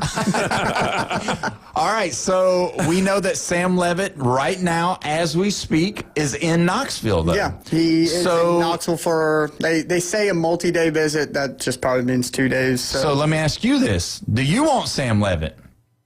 I mean, he's the number 1 quarterback in the transfer portal. No, well, now he is. Now Because he is. Sorsby from Cincinnati went to Texas Tech. Yeah, so, why not? I mean, it would really, with Joey Aguilar not having the injunction and not knowing, we can't sit on our hands and wait, to be honest with you. I mean, I love Joey. I'm glad that he come to University of Tennessee, got there late, was a hero, apparently played the whole season hurt, never told anybody, never made any excuses. That's the kind of guy I want on my team, right? Now, if, we have to move on to be able to get a quarterback like Sam Levitt, I don't want to say it is what it is, but that's the nature of the beast and that's the business. And if we want to have any opportunity, we've got to plug and play. I mean, Tennessee's got 27 players in total that have entered the portal. And as of this morning at 7 a.m., we ranked 15th out of 16th in the SEC in portal transfer rankings. We have a lot of work to do. We have not filled any holes. I don't think, at this point, we're going to be starting a lot of freshmen again next year. We've got to be able to plug and play. With that $20 million Adidas deal, we have to go out there and find positions, especially on the defensive side, which we were extremely porous all year. So if I'm a Tennessee fan, I want to keep Joey Aguilar and start him next year. If we can. He's out of eligibility years at the NCAA. That's the whole situation. He's doing the... So if he does get it, I would keep him. I would too. I think that's the deal. I think if he does stay, if he is able to stay, he's going to keep him. But if you sign a Sam Levitt, he's got to go if he does get the injection. I agree with that. And I hate for Tennessee to every year you had Amalama leave them, and then you have Aguilar, and then you have Levitt. I mean, it's like a new quarterback every year. LSU's been keeping people 2 years every time. Yeah, but they're going to stop doing that. Everybody's going to stop doing that unless they have somebody that's dominant or somebody that's really good that can't go to the pros, or like you've got like a Diego Pavia who's not going to grade very well with the NFL game, but is still really good at the college game. Quinn Ewers, Arch Manning. They did 2 years each, pretty much. They did, but both of those guys were high-level 5-stars that were looking at NFL possibilities. I mean, even Nussmeier, 2 years. Daniels, Burrow, 2 years. Yeah. I love that. Yeah, let me ask you this, though. If you don't get Sam Levitt, DJ Lagway. Negative. I don't want him. I don't want him anymore than I wanted Ty Simpson. He can go play for whoever he wants to. I don't want him. I mean, he wasn't, not a team player, obviously wants more money and didn't deserve it. Why the hell do I want that guy on my team? I don't. That is the opposite of the Joey Aguilar I just mentioned to you, that the guy I want on my team. You understand? I mean, I don't. A whole year, and all he did was really beat Texas. I get it, but let me just say this for the sake of saying this for DJ Lagway. A lot of times we got Keelan Russell and and Austin Mack. You need DJ Lagway. You haven't seen nothing from those guys. Let me ask you this though, so DJ was hurt. He played through the injuries. He was tied to a Napier inept offense. I don't think the fact that he doesn't want to compete. Like, I've heard so many people talk about it. Ethan just said it earlier. He said it. I'm not sure.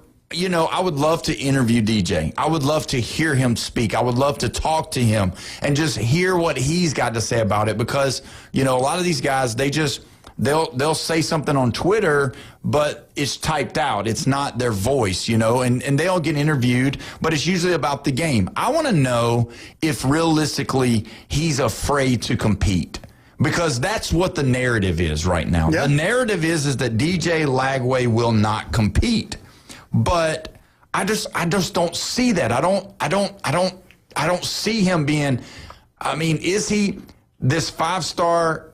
He's got the silver spoon in his mouth that he doesn't want to compete.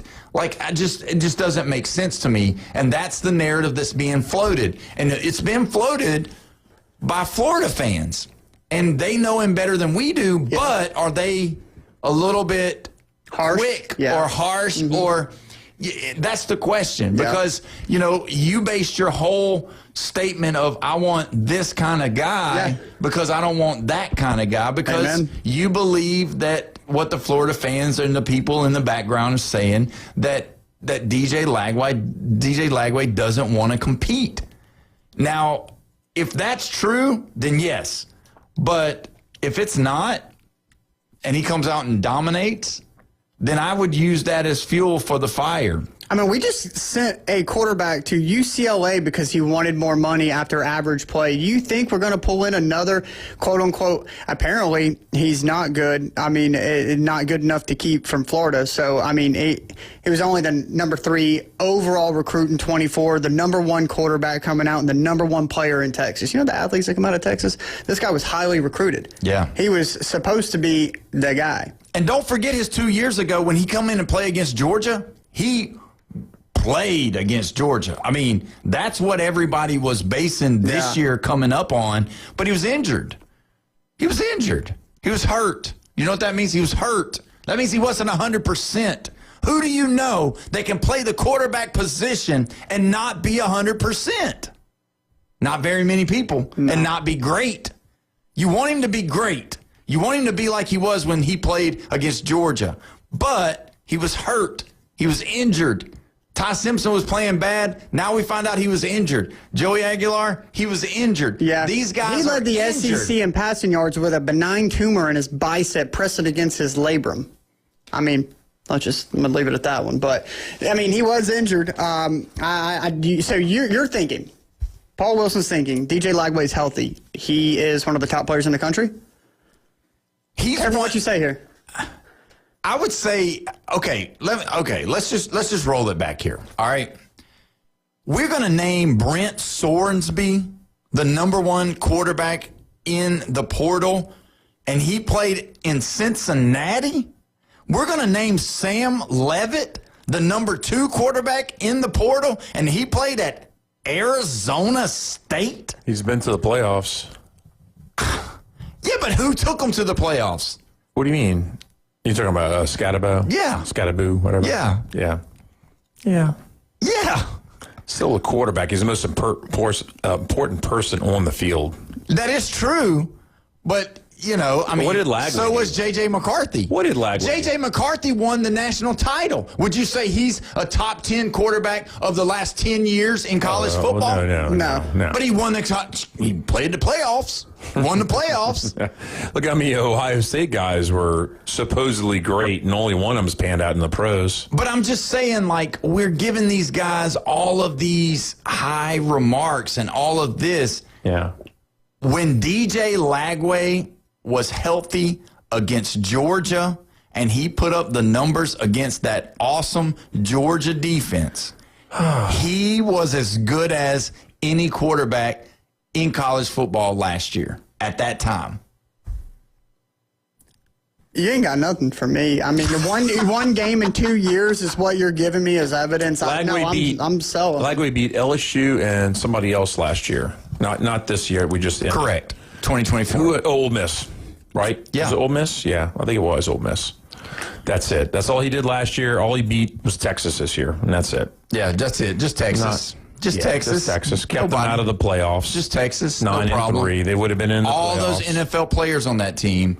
Just Texas. Yeah, no big just deal. Texas. Okay. One game out of 12. They went 4-8. This is not winning football. I'm not saying that if I was an NFL coach that I would draft DJ Lagway. I'm not saying that I want DJ. But you want everybody else's team to take him. Hey, he does. I'm not saying that DJ Lagway should come to Alabama. But I will say this.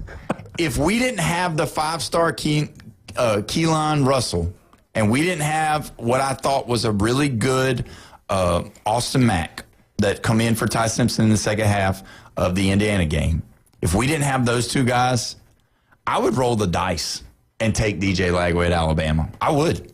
And, I mean, because you could possibly get lightning in the bottle. Because nobody, and I repeat this out loud, nobody knew who Trinidad Chambliss was until Lane Kiffin took a chance with him, gave him $600,000-$700,000 to come play quarterback and just to back up Austin Simmons.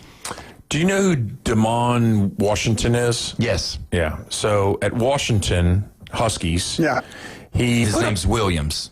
Oh, it's Williams. I'm sorry. Why is it Washington? Because he's from Washington. Oh, that's why. Exactly. It's okay. So he's a Huskies guy. He started and everything. And then he entered the, actually he didn't enter the portal. He signed, 4 or 5 days ago? With Washington to remain there. And then now, today, he entered the portal, and now the University of Washington is looking into suing him. And they're not releasing him from his contract. Yeah. So that's the other thing. Tampering. This is crazy. That's crazy. The only way that happens is he signs that contract, and as soon as he signs it, he's got people blowing up his phone saying, "Hell, we'll pay you more than that. Why don't you come play for us?" And he's like, "I'm out of here." And he's kind of you've late. already put your pen to paper. It's kind of late. It's like the Adam kid from Mosley as a tight end, and Ole Miss offering him at the last second. Yeah. Well, just so you know, and I don't know if you know this or not, if you read the rest of the story, it's supposed that LSU is the one that's called him. What? Yes. Keep the same colors and just change teams? What the heck? Yeah, so that's what I don't even like that. We're going to go to the Red 17's phone line. We got Robert calling in. Robert, how you doing today, my friend? Dude, I could not be any better. We just moved from Nashville down here to Florida. We love the freaking weather. Brandon, you're my Tennessee fan, right? Yes, sir, Robert. What can I do for you, man? Yes, sir. Let me ask you a real quick question. Yeah, okay? go ahead. Instead of going after Levitt or one of these big quarterbacks in the portal, can we depend on McIntyre? That's what I'm saying. Let's go beef up that defensive line, that offensive line. But don't worry about a quarterback. I think McIntyre, maybe, let's just bite the bullet 1 year with him and see what happens. And I just, that's just my opinion, okay? But it's amazing to me that that this NIL has just ruined college football. I guess college football is like a minor league team for the NFL now. You're right about that, Robert. It's more of a minor league. It's more of a semi-professional league. To your point on McIntyre, he was a 5-star. He was an in-state kid. He wanted to come play at University of Tennessee. I personally haven't seen enough from McIntyre to just hand him the reins. Right. I feel like if our coaching staff, if Heupel thought that he was capable of taking the reins, I feel like he would have. So either he's going to sit and wait his turn, which is going to be tough because Brandon Faison, one of the number one dual threat quarterback that is committed to Tennessee, will be coming in next year. So you're right. So next year, sad to say it as a Tennessee fan after having this 8-5 season, that next year's kind of a bridge, depending on who we can get in at quarterback trying to get our, freshman 5-star up to par with the offense, which obviously takes some time to learn. So I'm not totally against it. I would have loved to be able to see more from McIntyre, but Tennessee has done that plug-and-play transfer stuff, and I think it's working. But I wouldn't be against McIntyre getting his shot. I think he's a really good athlete. All right, man, I appreciate your input, and y'all have a good evening, all right? Yes, sir. Thank you, Robert. We appreciate the call. Let me just say this real quick.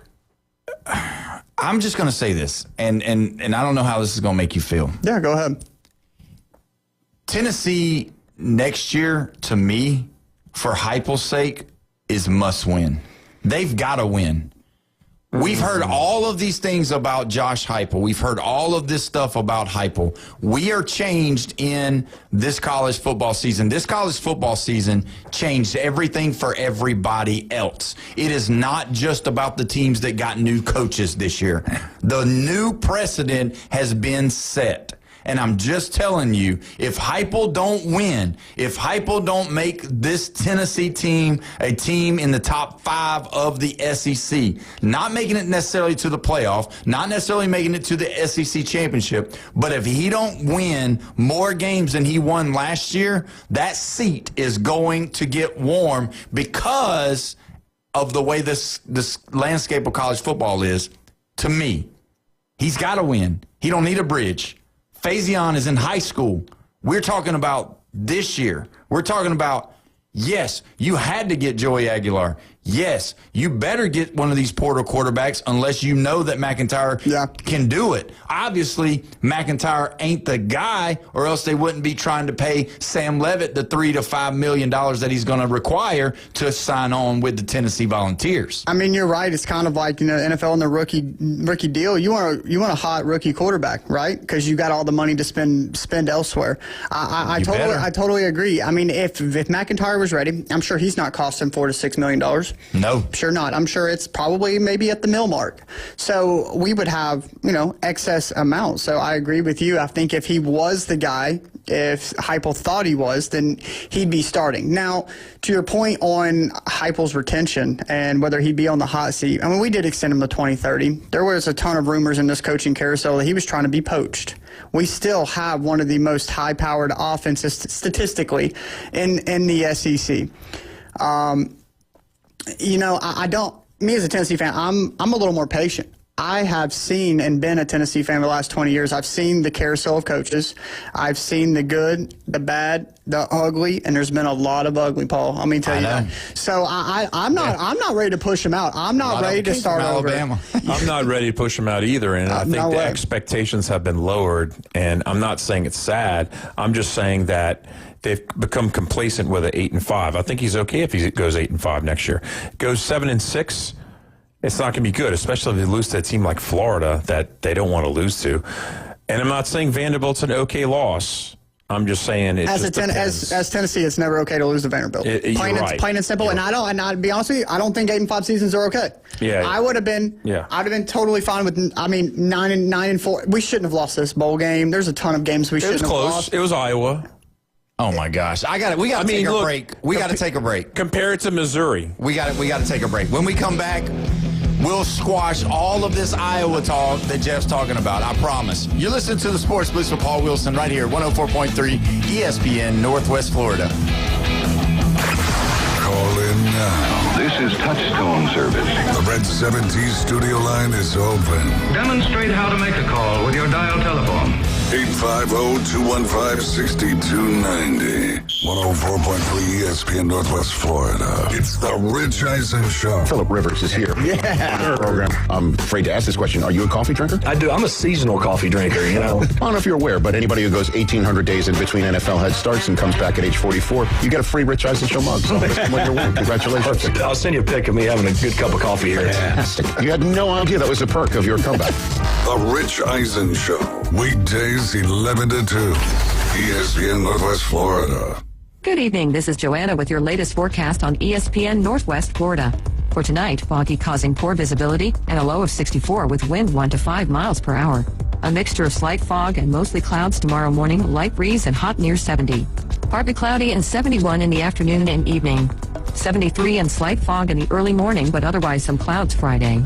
This is your Wednesday's weather sponsored by Mid-South Lumber, the best little lumber yard in Panama City. Thank you for keeping that dial on ESPN Northwest Florida. Rely on it. Contractors, when your job site needs materials fast, trust the local team that delivers.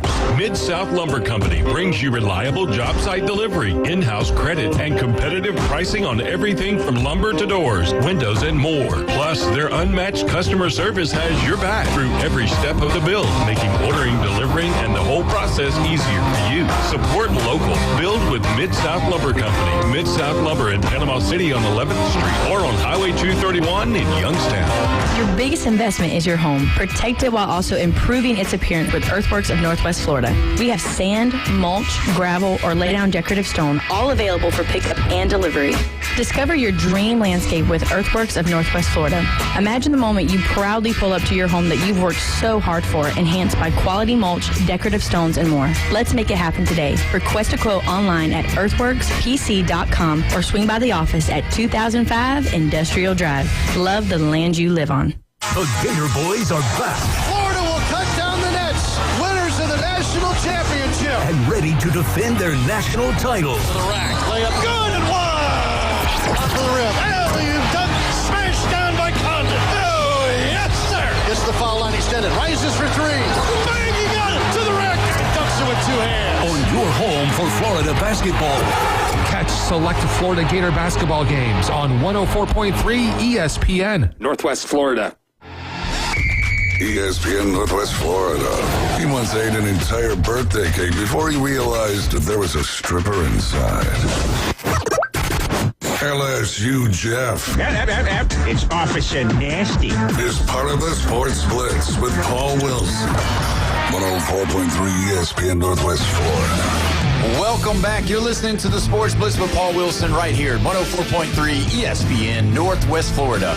Don't forget, you can call in, you can text in on the Red 7T's phone line, 850-215-6290. Don't forget, tomorrow, Miami and Ole Miss on Thursday night, college football.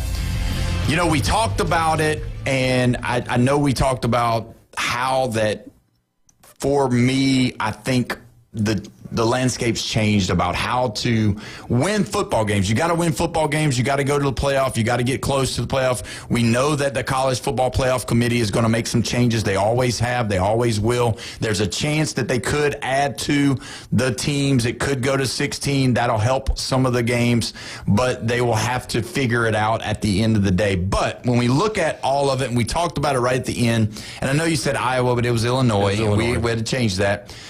And you made a great point, and you talked about how that at the end of the year, whenever all these bowl games happen, and everybody's been jumping on the backs of the SEC, and obviously we have been called, you have been called, I have been called SEC homers on this show by fans or listeners. And so with that being said, I'll agree that I am, but I don't think you can judge it by the bowl games. I get it. Everybody says, you were saying, you were making a point that 8 versus 8. Tennessee was the 8th ranked team. Illinois was ranked the 8th team.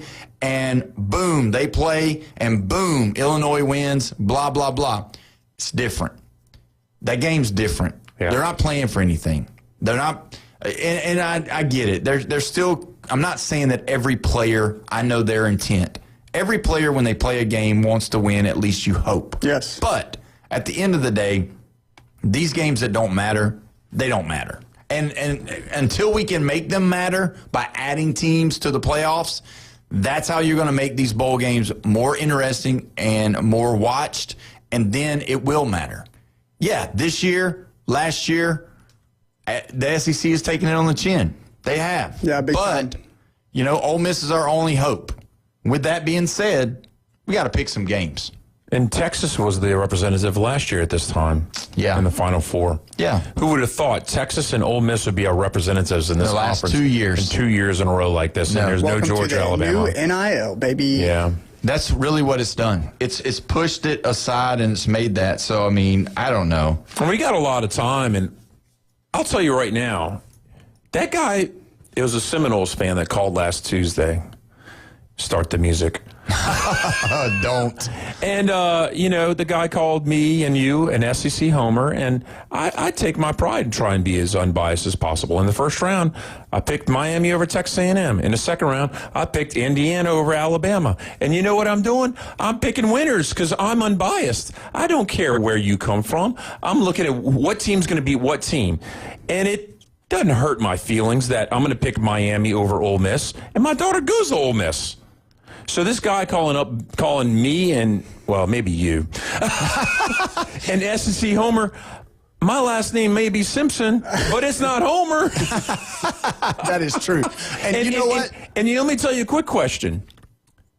What do you think? You think the SEC had a winning record against the ACC this year?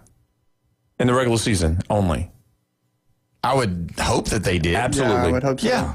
Do you think we had a winning record versus the Big 12 this year? I would think so.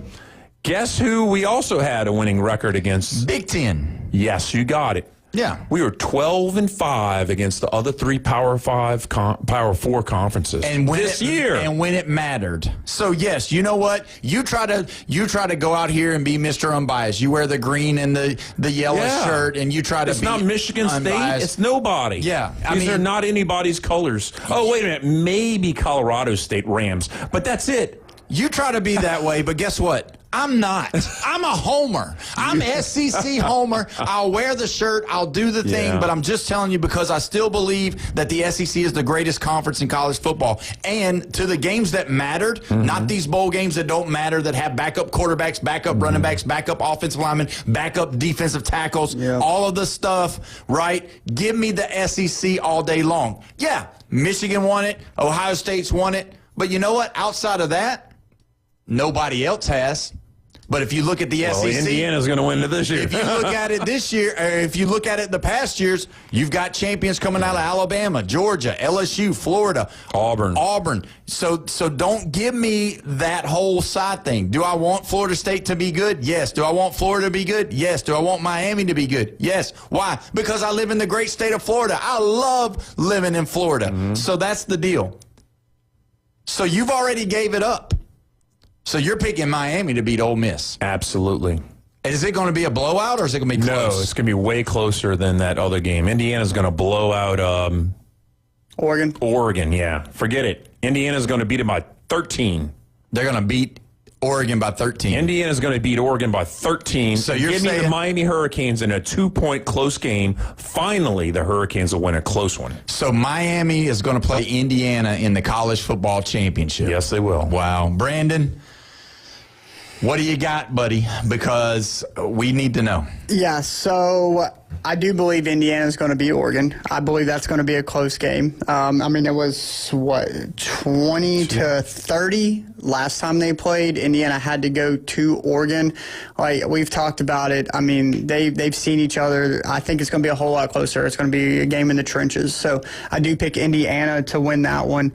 I'm going with an emotional pick. I love Ole Miss's story. I don't like Lane Kiffin, even though he receives $250,000 every time Ole Miss wins.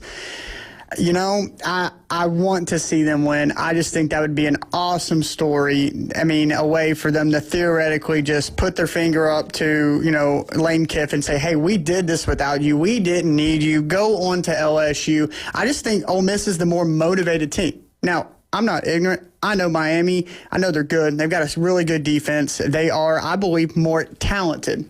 Let me get that out of the way. I believe they're more talented.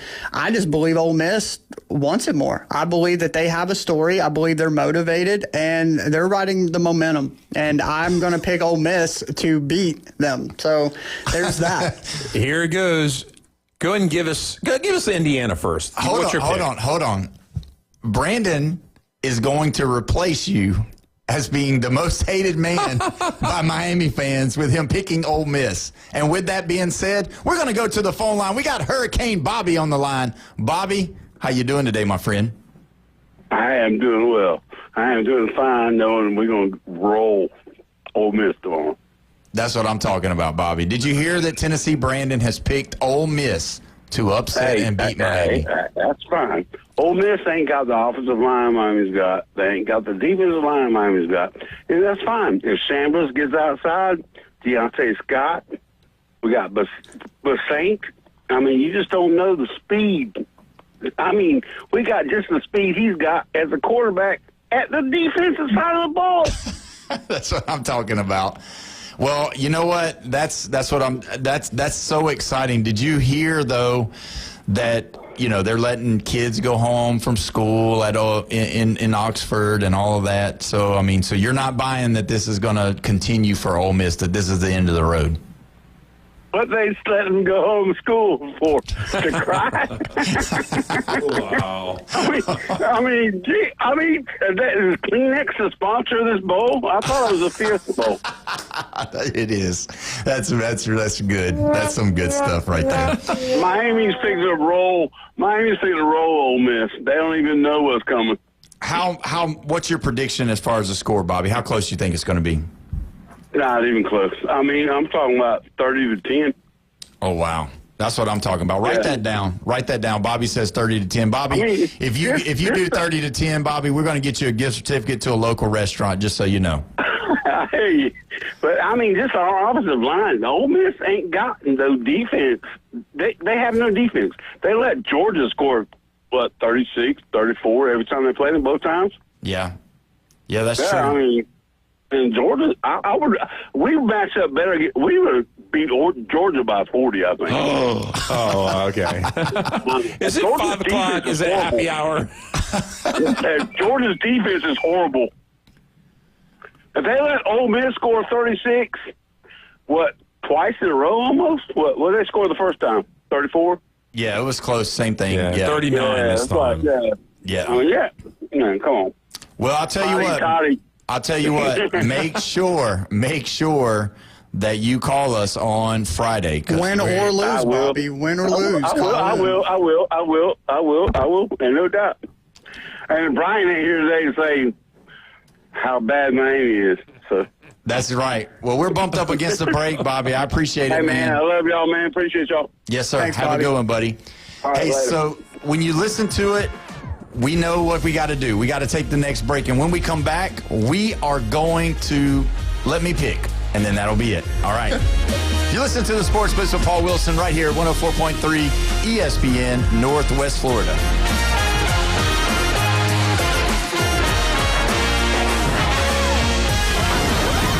Taking your hot takes, rants, and takedowns. Let's hear it on the Red 7T studio line. 850-215-6290. 104.3 ESPN Northwest Florida is your spot for college basketball. And it goes in at the buzzer. Got it. Listen to select games from the LSU Tigers, Florida Gators, the Auburn Tigers, and the biggest games around the country play here. Three-pointer. Punch it in. Oh, you saw that coming, Raph. The most live college basketball in the Panhandle. Game is over. 104.3 ESPN Northwest Florida and the ESPN Northwest Florida app. If you spend any time at all in your yard, you're going to encounter fire ants. We know they can ruin a party. That's why we're this area's experts at fire ant elimination. As your certified top choice professional, we will rid your yard of these unwanted invaders. Brock Pest is so sure they will get rid of fire ants that they offer a 1-year guarantee. Enjoy your yard fire ant free. We guarantee it. Give us a call for your free consultation. Brock Lawn and Pest Control, our family protecting yours since 1968. Reliable Copy Products is proud to be the exclusive dealer in Northwest Florida for Kyocera office equipment. Reliable Copy Products has been committed to providing professional, personalized service for the last 35 years. They understand that the right equipment does not always fall within today's budget requirements, so they offer several options for the equipment you need today for the growth you expect tomorrow. Call James Smothers at 784-6601. 784-6601. Reliable Copy Products on Harrison Avenue, just north of Bay High School. The College Football Playoff Semifinals on ESPN Radio. Tomorrow in the Verbo Fiesta Bowl. From 47 yards, he got it. Ole Miss faces Miami. And it's intercepted. It's going to be a Miami pick six. Then on Friday in the Chick-fil-A Peach Bowl. It's Indiana, Oregon. The College Football Playoff Semifinals. Coverage starts at 6, kickoff 6:30 on 104.3 ESPN, Northwest Florida. Now back to the Sports Blitz on 104.3 ESPN Northwest Florida. Welcome back. Thanks for joining us today. We're pumped up and ready to go, and we still got about 15 to 18 minutes. You want to call in, you can. 850-215-6290. Give us your pick on the games tomorrow and Friday. But before we go into Pick'ems, I want to make sure, I know we usually don't do this, but I want to make sure that you understand the deals that are going on at AutoNation Ford in Panama City are phenomenal. If you want a new vehicle, that's the place you need to go. They've got all of their F-150s, the Expeditions, they've got the Super Duties, they've got the Broncos, they've got the Mustangs, all ready to be sold. They're priced to be sold. 730 West 15th Street, right there by the railroad tracks. Go see them. Tell them Paul sent you, and they'll give you a good deal. You definitely want to see them. Now, if your vehicle is in bad shape, needs a paint job, it needs some dent repair, maybe the handles don't work, maybe you got to get in the passenger side of your vehicle and climb over the center console like Bone Crusher does, and just to get in the driver's seat. Recommended Collision Center on Jinx Avenue is the place to go. Brandon, tell us a little bit about Recommended. Yeah, we're located at 1329 Jinx Avenue in Panama City, Florida. Family owned and operated, and we do it all. And if we can't do it, I know somebody who can do it. The avenues I'm in, I can find out. So even if you just want to come by and ask me a question, not even get an estimate, not need your car fixed, be like, Brandon, I heard you said, you may know somebody who does seats or glass or electrical. I know it all. But yeah, we can fix anything from big to small. We've got a brand new 2026 Z06 Corvette sitting there. It has got a tiny rock chip. Tiny. Like less than the size of your pinky. But we got to fix it. Yeah, Jeff don't like them rock chips on his car. We got people that come in with, all kinds of faded hoods and roofs, and everything else is fine. We sand it down. So it doesn't have to be, call your insurance, file a claim. You get tired of looking at the eyesore in your vehicle and you just want to know what it's going to cost to fix it. Just come by and see us. We give free estimates. You mention the show.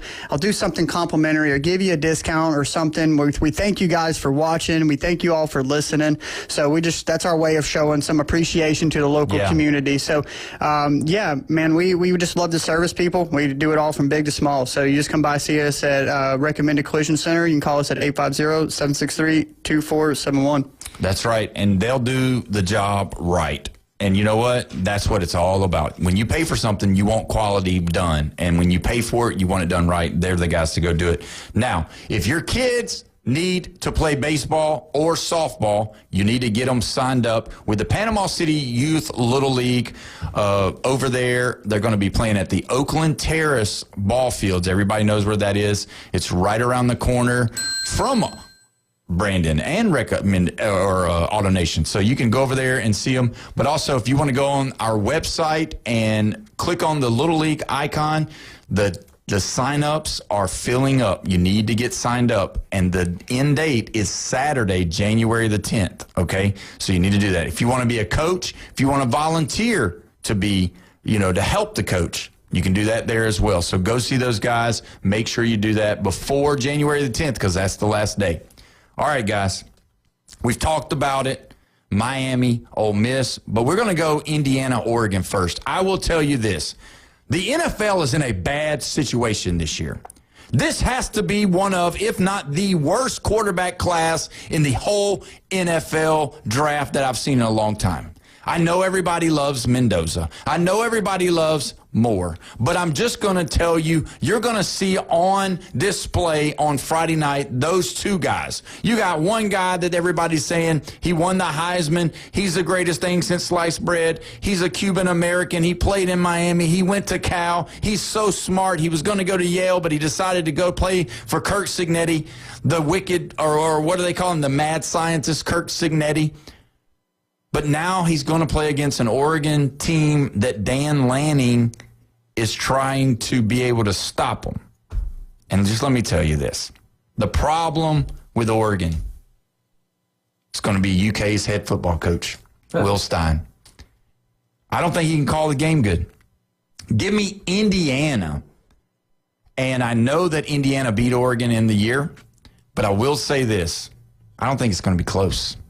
I think they're going to beat them. I think they're going to beat them really good. Well, they beat them by 10 at Oregon. Neutral site. A little less energy, a little less atmosphere coming from the Ducks. I think that's what's going to happen. I think it's going to be like the Alabama game. I don't think that they're not going to not score because Oregon's got some really good tight ends. Oregon's not going to be able to run the football. Moore's not going to be so accurate, and he's going to be running for his life. And give me Indiana to play in the national championship. Man, who would have ever thought we'd be saying those words and we wasn't talking about basketball? All right. Let's get to the Fiesta Bowl. Miami versus Ole Miss. It's tough.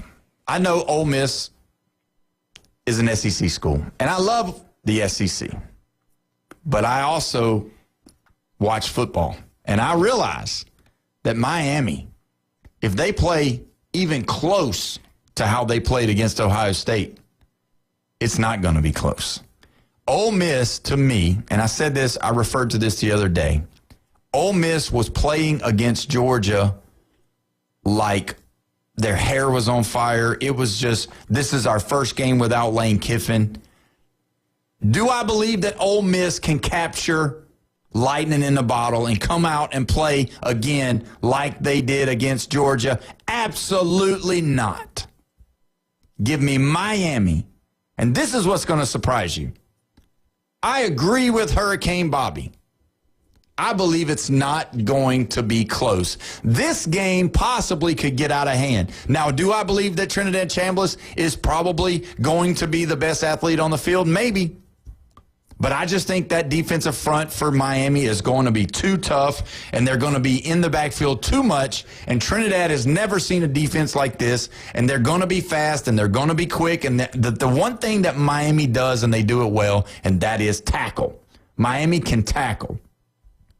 But guess what's going to happen? Fletcher, number 4, he's going to run for $150, and he's going to run all over Ole Miss. So watch out. I know Carson Beck is the guy.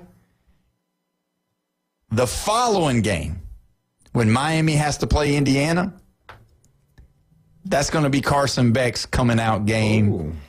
And there's going to be a new boss coming to that NFL draft. His name's going to start with a C, and his last name's going to start with a B. CB's going to be in the building. So give me Miami. Does that shock you?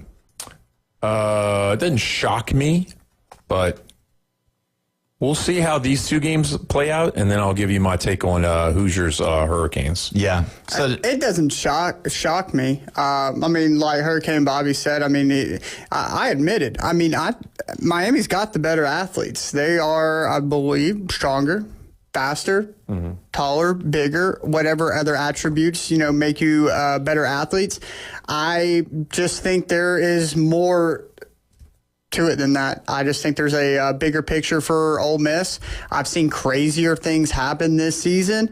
I just have this hunch that, I believe it's going to be a tighter game than everybody thinks. I don't think they're going to run away with it like Paul and Bobby said. I think it's going to be pretty close. And it's going to depend on Carson Beck, to be quite honest with you. That defense can be as good as it wants to be. Carson Beck throws 4 picks, 3 picks. They turn the ball over on offense and put a lot more stress on that defense. It's going to be a good game. 23-21 is my call on the score for this Miami Ole Miss. Wow. It's not going to be no 30-10. You think you can keep Trinidad Chambliss to 10 points? No.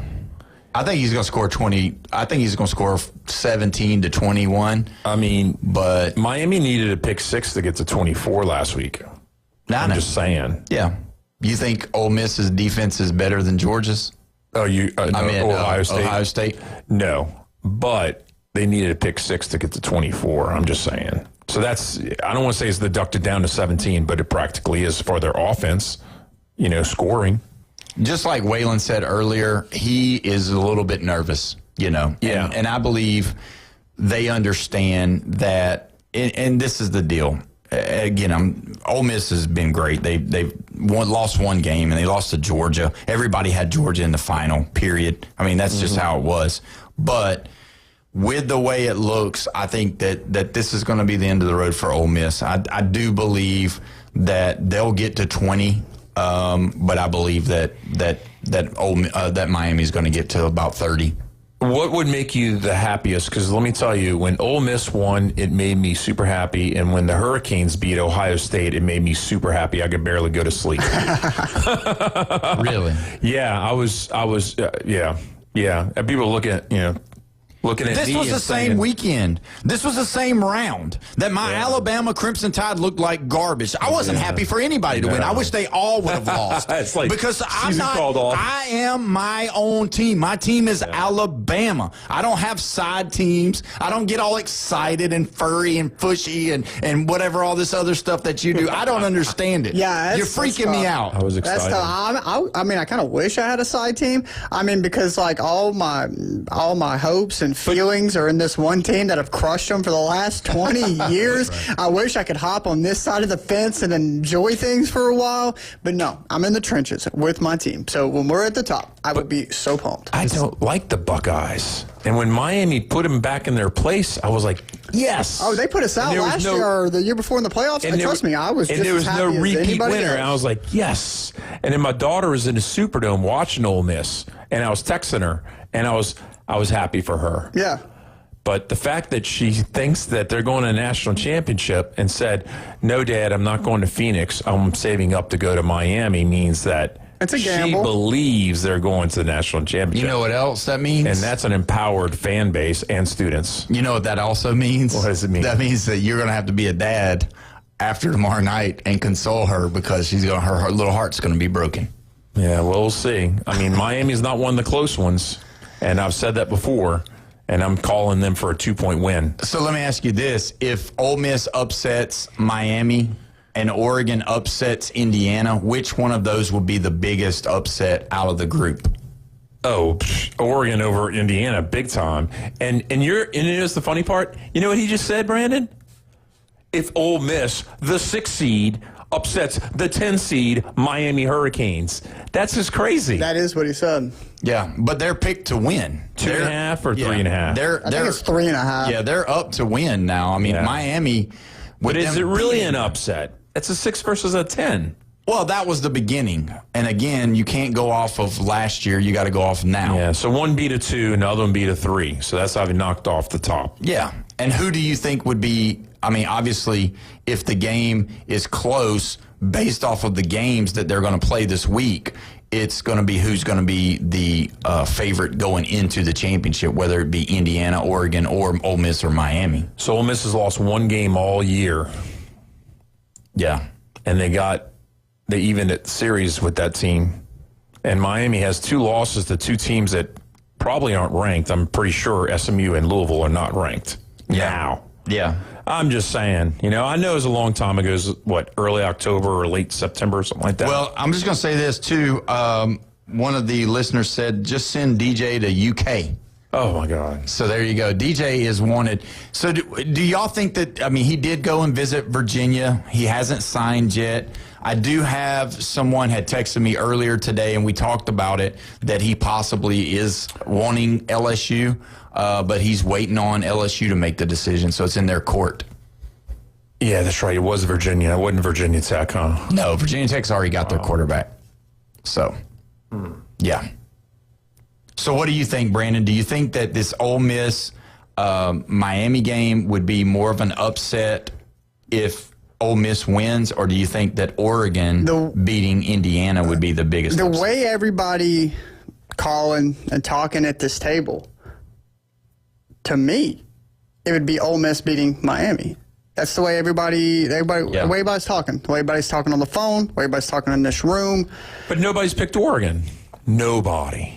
Nobody, but because they've already lost to them once at home to Indiana. I don't think that it would be that big of an upset. They lost by 10 the first time. They've played each other. They're going to know. They're way more familiar with each other this time than they were last time.